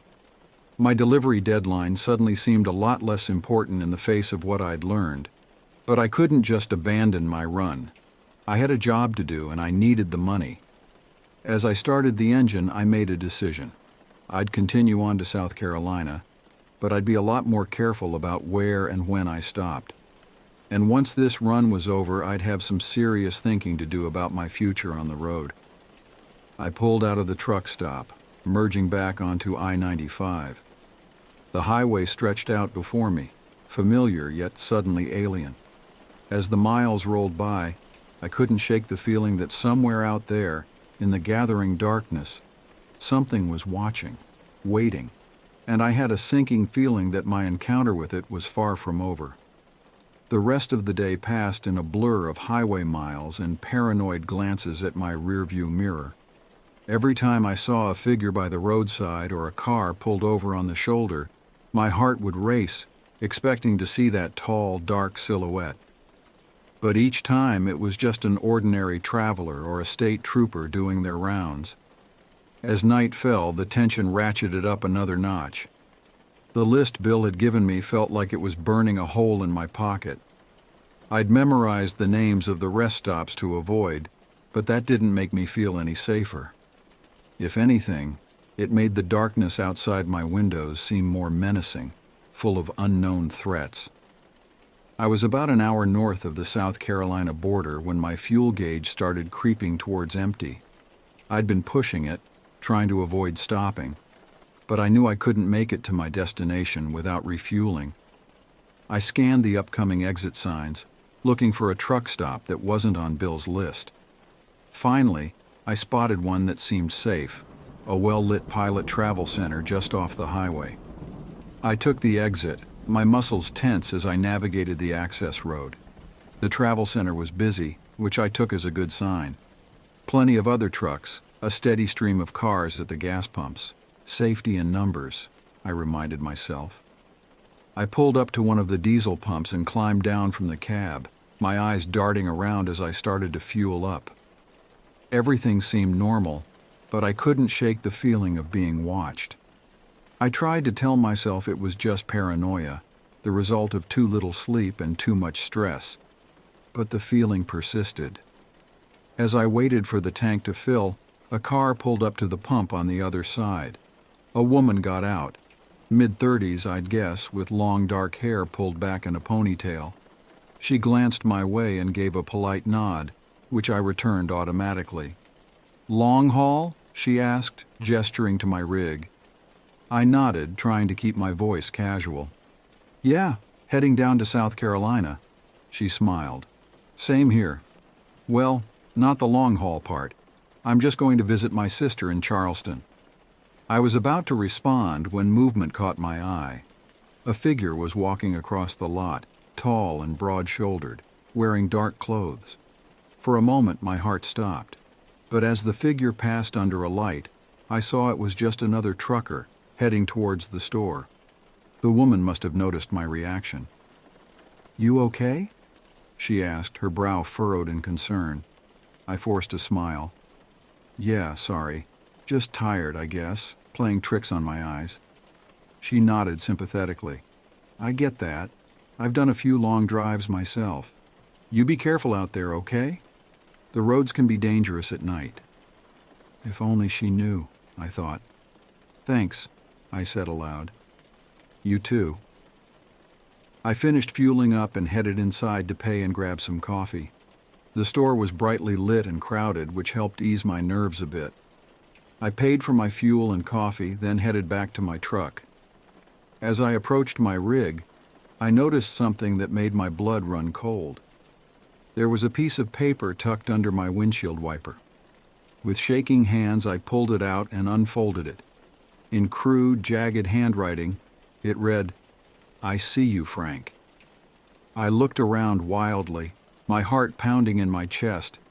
The lot was still busy, people coming and going, but none of them seemed to be paying any attention to me. How had someone known my name? How had they gotten to my truck without me noticing? And then a worse thought hit me. What if it wasn't a person at all? I climbed into my cab and locked the doors, my hands shaking so badly I could barely get the key in the ignition. As I pulled out of the travel center, I couldn't shake the feeling that I was being followed. The highway stretched out before me, dark and foreboding. I knew I should find a safe place to stop, to rest, but the note had shaken me to my core. I didn't feel safe stopping anywhere now, so I drove on into the night, my eyes constantly flicking to the mirrors, watching for any sign of pursuit.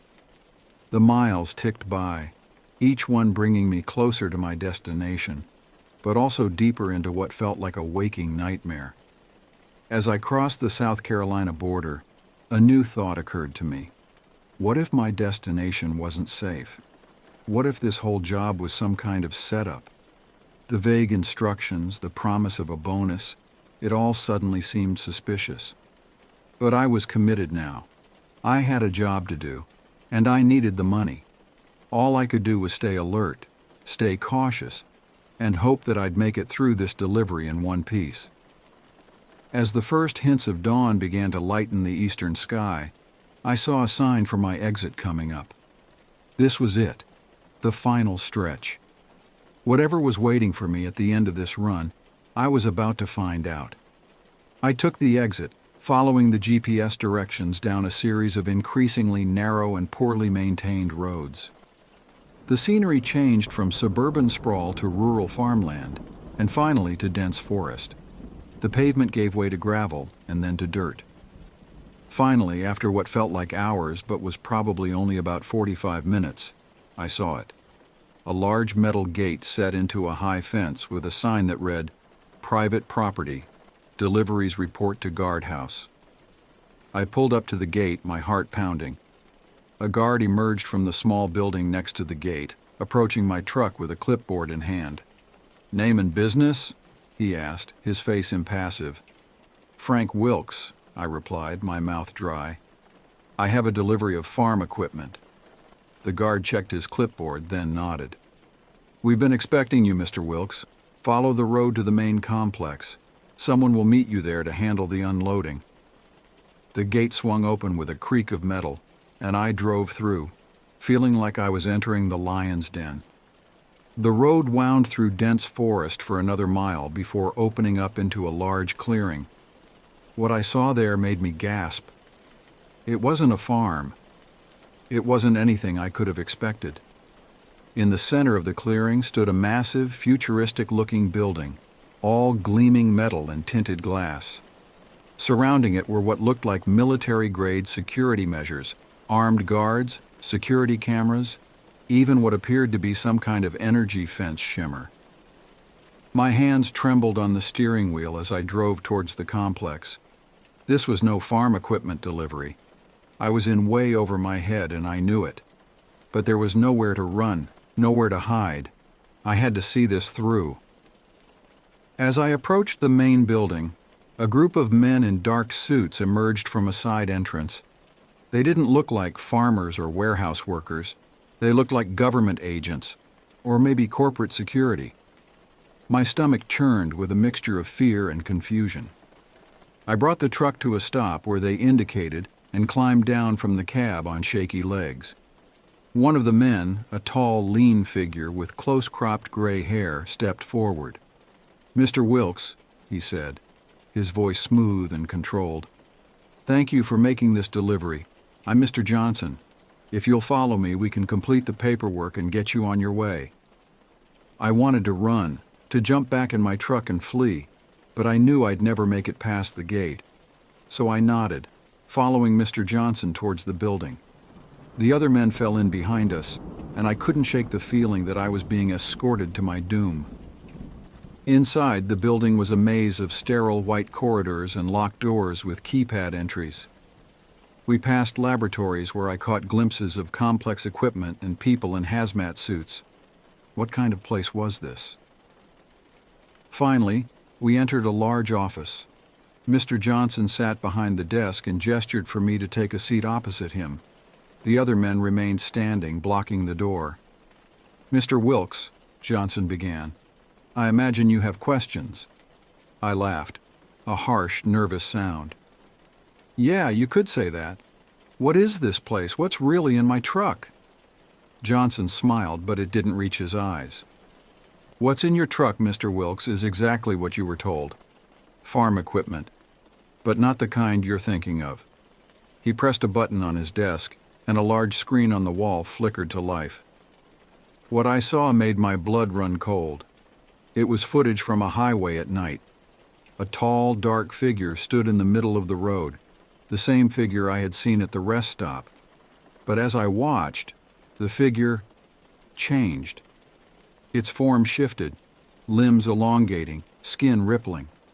In a matter of seconds, it had transformed into a creature that looked like something out of a nightmare, all sharp angles and gleaming carapace.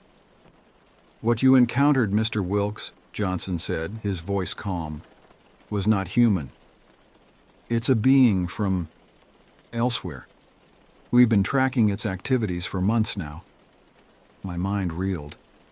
"But what does this have to do with me? With my delivery?" Johnson leaned forward. "The farm equipment in your truck is actually highly specialized containment and research gear. We're going to capture this entity, study it. And you, Mr. Wilkes, have just delivered the final pieces we needed." I felt sick. "So all those missing truckers, all those incidents—" "Regrettable casualties," Johnson said, his tone matter-of-fact, "but necessary for the greater good. This being represents technology beyond our wildest dreams. If we can harness its abilities, the possibilities are endless." I stood up, anger overriding my fear. "You've been using us as bait, sending truckers out there knowing what could happen." Johnson's eyes hardened. "Sit down, Mr. Wilkes. You're in no position to take the moral high ground. You've been part of this operation from the moment you accepted this job." As if on cue, one of the men behind me placed a heavy hand on my shoulder, forcing me back into my seat. "So what happens now?" I asked, my voice hoarse. Johnson smiled again, and this time it was predatory. "Now, Mr. Wilkes, you have a choice to make. You can join us, be part of something world-changing, or—" He let the alternative hang in the air, unspoken but clear. I looked around the room at the impassive faces of the men surrounding me. at the nightmare creature frozen on the screen. I thought about all the truckers who had disappeared, about the terror I'd felt on the road. And I thought about what might happen if this entity, this technology, fell into the wrong hands. In that moment, I made my decision. "I'm in," I said, the words tasting like ash in my mouth. "What do you need me to do?" Johnson's smile widened. "Excellent choice, Mr. Wilkes. We'll start by having you make another run, but this time you'll be carrying some very special cargo." As he began to outline the plan, I felt a part of myself withering away. I was no longer just Frank Wilkes, long-haul trucker. I was now complicit in something dark and dangerous, something that blurred the lines between science fiction and horror. But I was alive, and in this new world I'd stumbled into, that was no small thing. As I left the complex later that day, my truck loaded with equipment I didn't understand, and a mind burdened with knowledge I never wanted, I couldn't help but laugh at the bitter irony. I'd spent my life on the open road, cherishing the freedom it gave me. Now that same road had become my prison. I merged onto I-95, heading north this time. The highway stretched out before me, familiar yet forever changed, and somewhere out there in the gathering darkness, I knew it was waiting, watching. The hunt was on, and this time I was the hunter. But as the miles rolled by and the sun dipped below the horizon, a nagging question gnawed at the back of my mind. In this deadly game of cat and mouse, who was really the predator and who was the prey? Only time would tell. And out here on the long, dark highway, time was the one thing I had plenty of.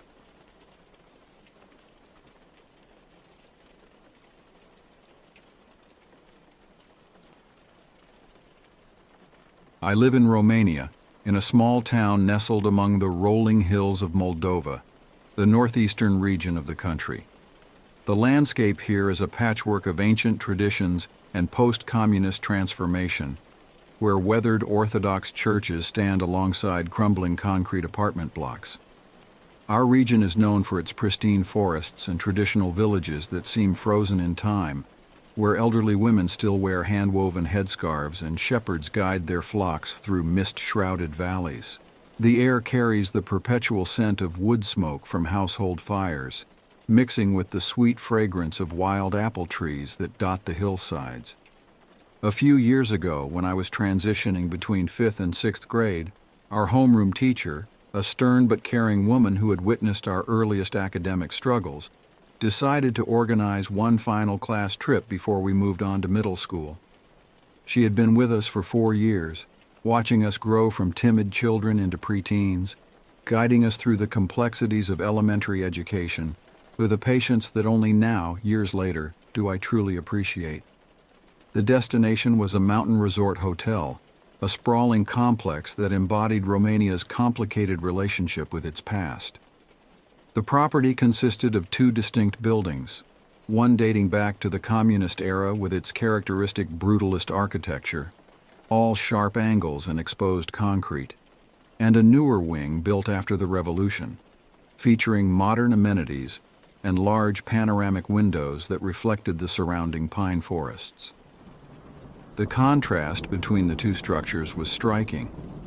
The old wing stood like a gray monolith, its facade bearing the weathered marks of decades of harsh mountain winters, while the new section gleamed with glass and polished stone.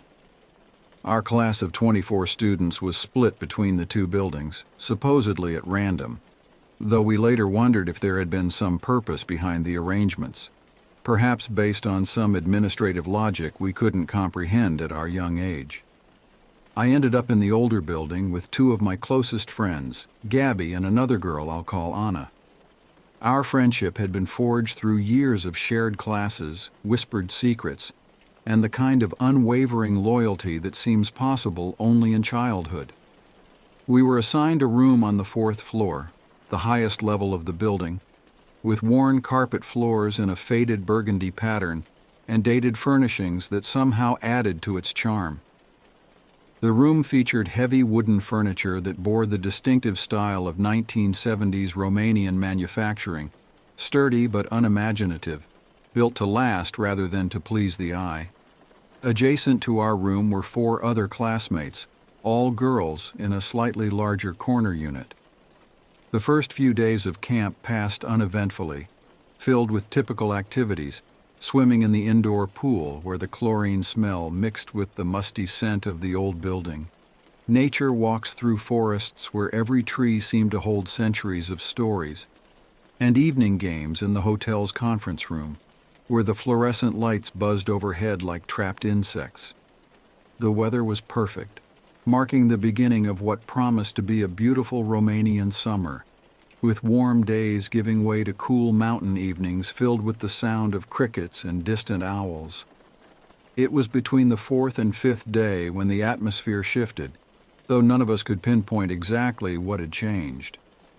The mountain weather had turned temperamental, with thick clouds rolling in from the valleys, shrouding the peaks in an ethereal mist that seemed to blur the boundary between earth and sky.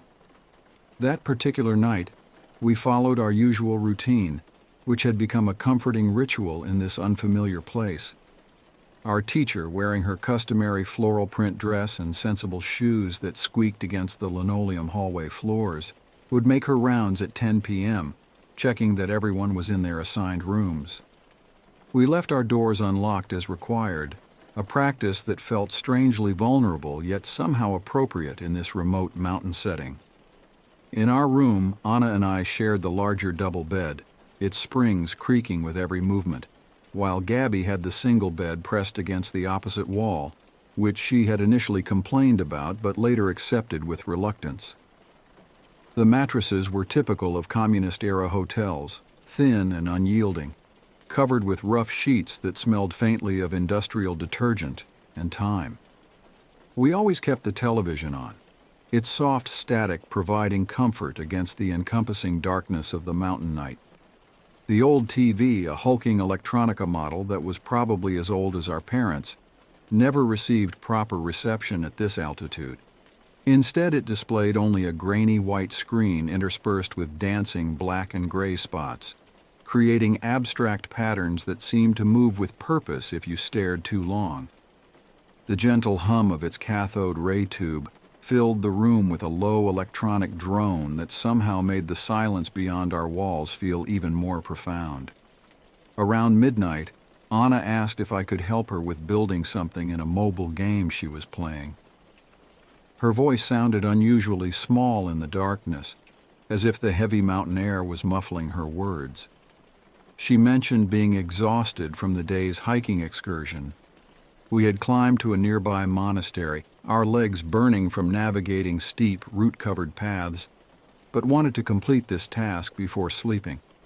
I agreed, always eager to help and grateful for the distraction from the unsettling silence that seemed to press in from the surrounding forest. The only sounds were the gentle white noise from the television and the occasional creaking of the old building settling, its concrete frame expanding and contracting with the mountain temperature changes.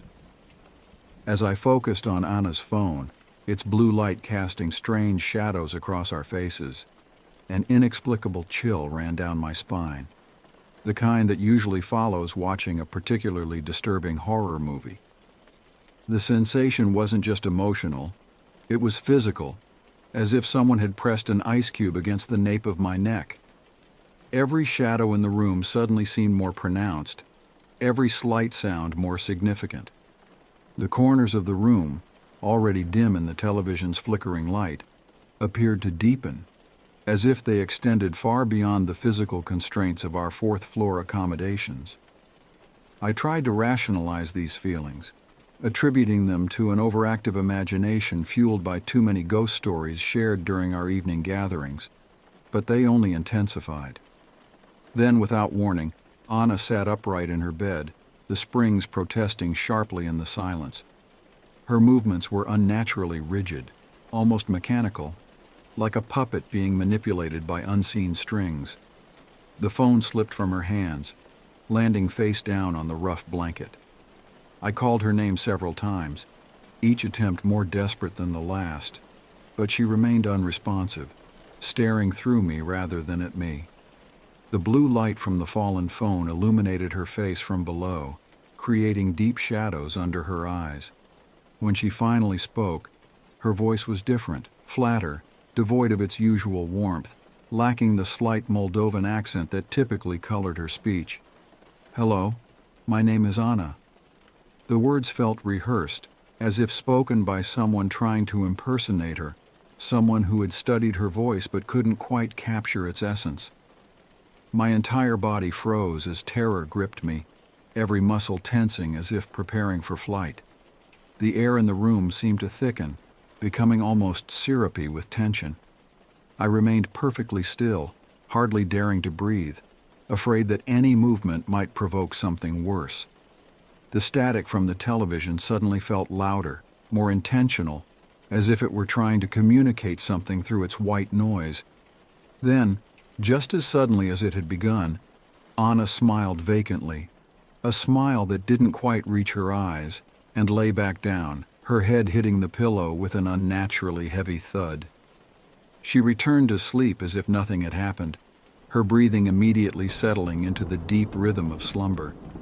The entire episode lasted perhaps 30 seconds, but it felt like an eternity, the kind of stretched time that exists only in nightmares and fever dreams.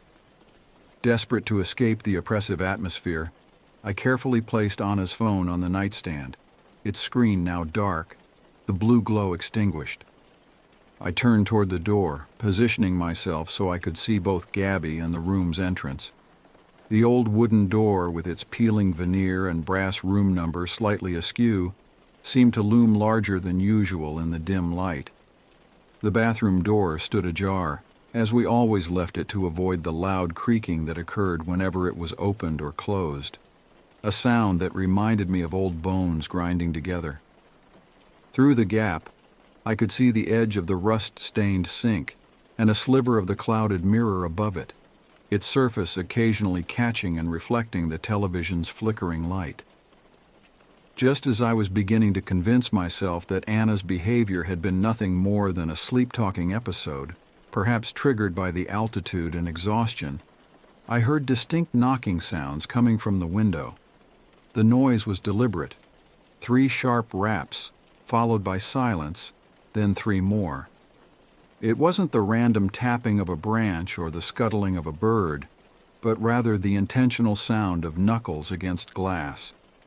This detail particularly disturbed me because our room was on the 4th floor, far above ground level, where the wind whipped past with enough force to make the old windows rattle in their frames. The hotel stood relatively isolated, with the nearest trees at least 50 meters away, their dark silhouettes barely visible against the night sky. There was no logical explanation for the sound. No branches could reach our window. No birds would be active at this hour, and it was impossible for anyone to be outside at that height without some form of apparatus that would surely have made noise or been visible from below. I tried to rationalize it as perhaps one of the boys from another class playing a prank, but the more I thought about it, the less sense that made. The old building's facade was smooth concrete, offering no handholds or ledges that could support even the most determined prankster. The knocking had barely subsided when I noticed movement from the closet. The metal hangers began to shift and click against each other, creating a sound like wind chimes made of steel. They moved as if someone was rifling through our clothes, pushing garments aside one by one, searching for something specific. The sound was subtle but unmistakable in the quiet room, each metallic click seeming to echo off the walls. There was no draft that could explain this movement. The windows were sealed shut as they always were in these old communist-era buildings, their frames painted over multiple times until they became permanently fixed in place. The air conditioning vents were on the opposite wall, and in any case, the ancient system barely produced enough air to stir a piece of paper, let alone move heavy wooden hangers. Tears began to well in my eyes as I reached out to wake Gabby, desperately needing someone else to witness what was happening. My hand trembled as I shook her shoulder. gently at first, then with increasing urgency. Despite my increasingly frantic attempts to rouse her, she remained deeply asleep, her face peaceful in the television's glow, completely unaware of the inexplicable events unfolding around us. Her breathing remained steady and deep, almost unnaturally so, as if something was ensuring she stayed asleep. Just when the hangars had stopped their eerie dance and I thought the worst had passed, I became aware of footsteps emerging from the bathroom. The sound was distinctive, the slow, deliberate tread of something heavy moving across the floor, each step causing the old floorboards to groan beneath the worn carpet. It wasn't the light, quick steps of a child, nor the normal gait of an adult, but something else entirely, measured, purposeful, and wrong in a way I couldn't quite define. The steps approached my bed with a terrible patience, and I could feel a presence looming over me, studying me with an intensity that made my skin crawl. The air grew noticeably colder, and I could see my breath forming small clouds in the darkness. Gathering what little courage I had left, I pretended to shift in my sleep, turning to face the bathroom while steeling myself to open my eyes. My heart thundered in my chest so loudly I was certain it would give me away. The old springs in the mattress squealed with my movement, the sound impossibly loud in the thick silence. When I finally did open my eyes, the space where I had felt the presence was empty, completely and utterly vacant. Yet the feeling of being watched remained, as if the absence itself was observing me, an invisible weight pressing down on my chest. The bathroom doorway framed only darkness, but it seemed to be a darkness that moved, that breathed, that waited. In sheer panic, I retreated under the covers, pulling them tight over my head like a child believing in the protective power of blankets. The rough fabric pressed against my face, smelling of mothballs and decades of storage. I lay there, barely breathing, straining to hear any sound above the muffled static of the television. Time became fluid, minutes stretching into what felt like hours, each second marked by my rapid heartbeat. The darkness under the blanket was complete, but somehow less threatening than what waited beyond its thin protection. Eventually, exhaustion overcame fear, and I fell into a fitful sleep filled with dreams of endless corridors and doors that opened onto empty rooms. When consciousness returned, it came gradually, like swimming up from deep water. The morning light filtering through the thin curtains seemed impossibly bright, almost harsh in its normality. Birds sang outside our window, ordinary mountain chickadees and finches going about their daily routines, their cheerful songs a jarring contrast to the night's events. The moment my eyes adjusted to the light, I immediately shared my experience with Anna and Gabby, the words tumbling out in a rushed whisper, even as other students passed our door on their way to breakfast. While Anna had no memory of her strange behavior, her face paling at my description, Gabby shocked me by revealing that she had been awake for part of the night, paralyzed with fear, experiencing the same inexplicable phenomena. She described the footsteps, the presence, the unnatural cold, details that matched my experience so precisely it sent shivers down my spine despite the warm morning sun. Even more surprising was when one of the girls from the adjacent room overheard our conversation in the hallway and pulled us aside. Her face was drawn and tired, with dark circles under her eyes suggesting she'd had as little sleep as we had. She confirmed hearing unusual sounds through the wall, describing them in details that matched my experience perfectly. The metallic clicking, the heavy footsteps, the inexplicable knocking. But she added something we hadn't known. Their room's bathroom mirror had been completely fogged over when they woke up, despite the heating being off all night. And in the condensation were what looked like handprints, too large to belong to any of the students. That day's activities passed in a blur. We went through the motions of participating in the scheduled events. A morning hike, craft activities, a lecture about local wildlife. But our minds kept returning to the events of the previous night. We found ourselves jumping at small noises, avoiding the older building's bathrooms, and clustering together in larger groups than usual. Our teacher noticed our subdued behavior, but attributed it to fatigue from the week's activities. Later that afternoon, while we were supposed to be journaling about our trip experiences, I gathered the courage to ask one of the hotel's long-term maintenance workers about the building's history. He was an elderly man who had worked there since the communist era, his face weathered like the surrounding mountains. Speaking in low tones, he revealed that the fourth floor had originally been part of a military recovery hospital in the 1950s, though he quickly changed the subject when I pressed for more details. His discomfort only added to our unease. Now, years later as a 10th grade student, I still cannot explain what happened that night at the Mountain Hotel. The rational part of my mind tries to dismiss it. A combination of altitude, an unfamiliar place, and overactive teenage imaginations.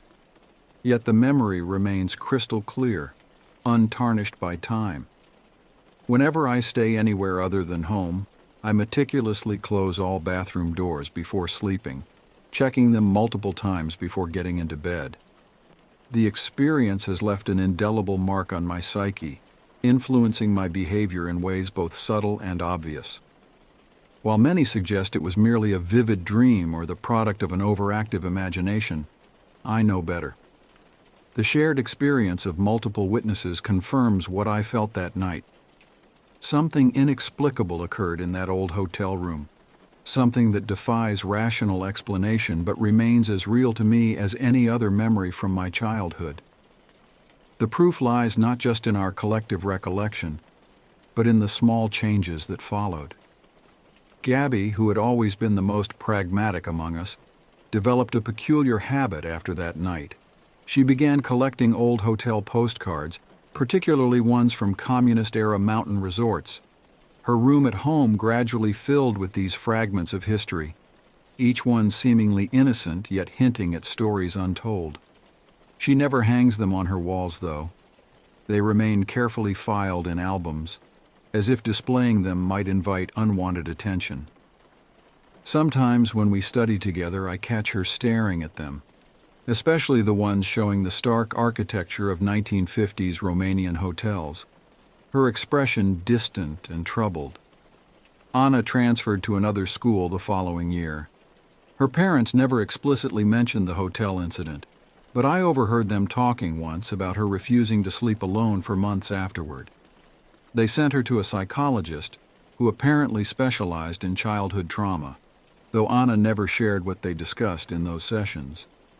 We still keep in touch through social media, but she consistently declines any invitation that involves overnight stays away from home, always finding polite but firm excuses. The hotel itself underwent renovations 2 years after our stay. The older building was finally demolished, replaced by a modern extension that mirrors the newer wing. I followed the news of its reconstruction with mixed feelings. Relief that the space that haunted us would no longer exist, yet also a strange sense of loss, as if some important evidence had been erased. The official reason given for the demolition was structural concerns, but rumors circulated among local residents about other incidents, similar to ours, that had occurred over the years. Last summer, I found myself helping my mother organize old photographs in our attic. Among them was a small envelope containing pictures from that school trip. Most were typical smiling students posed against mountain backdrops, blur-edge snapshots of us playing volleyball, candid moments at dinner. But one photo caught my attention. It showed our group gathered in the hotel's lobby on the first day, all 24 of us plus our teacher standing before the grand staircase. I had looked at this photo many times before, but something made me examine it more closely that day. In the background, barely visible through the windows of the old wing, there appeared to be a figure standing at one of the fourth-floor windows. The image is grainy, unclear. It could easily be dismissed as a reflection or shadow. Yet something about its posture, its stillness, sends that familiar chill down my spine. The experience has shaped my academic interests in unexpected ways. I'm now deeply fascinated by Romanian history, particularly the stories that aren't found in official textbooks. My research has led me to discover that many buildings from that era hold similar stories. Hospitals converted to hotels, military installations repurposed for civilian use. Each transformation leaving layers of history that seem to seep into the very concrete of their foundations. Sometimes during family gatherings, when the conversation turns to supernatural experiences, I stay quiet. How can I explain what happened without sounding like I'm reciting a ghost story?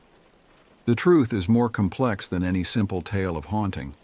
It's about the way history lingers, how spaces retain echoes of their past, and how sometimes, in the right conditions, those echoes become tangible enough to reach across time and touch the present. My parents kept the television from my old room, the one I had growing up. Occasionally, late at night, I still turn it on and let the static fill my room, almost daring something to emerge from its electronic snow. Nothing ever does, of course, but the action itself serves as a reminder. Not everything that happens in the darkness can be explained by daylight's logic. The other girls who shared that experience, the ones from the adjacent room, have their own ways of coping. One became an architect, specializing in renovating historical buildings. She says she wants to understand how spaces hold memory. Another wrote a collection of short stories for her senior thesis, though she changed enough details that only those of us who were there would recognize the truth behind the fiction. Recently, I came across an old newspaper article from the 1950s describing the military hospital that once occupied our hotel. The details were sparse. Such facilities were rarely discussed openly during that era, but one line stood out. It mentioned a ward on the 4th floor, dedicated to patients experiencing unusual psychological phenomena following their military service. The article was quickly retracted, according to the archives, and no further mentions of the facility appear in public records. As I write this now, I realize that perhaps the most unsettling aspect of our experience isn't what happened that night, but how it continues to influence our lives. We were changed not just by the events themselves, but by the knowledge that beneath the surface of our ordinary world, there exist moments when reality becomes permeable, when the past bleeds into the present, and when the logical explanations we cling to prove insufficient to explain what we encounter in the darkness. The Mountain Hotel still operates, its new wing gleaming with modern amenities, while the site of the old building has been transformed into a garden. Tourists take photos there. Children play among the carefully planned flower beds, unaware they're standing where our story unfolded. Sometimes I wonder if they feel anything, any residual energy, any echo of what transpired there. But perhaps some stories are meant to remain hidden, preserved only in the memories of those who experienced them firsthand.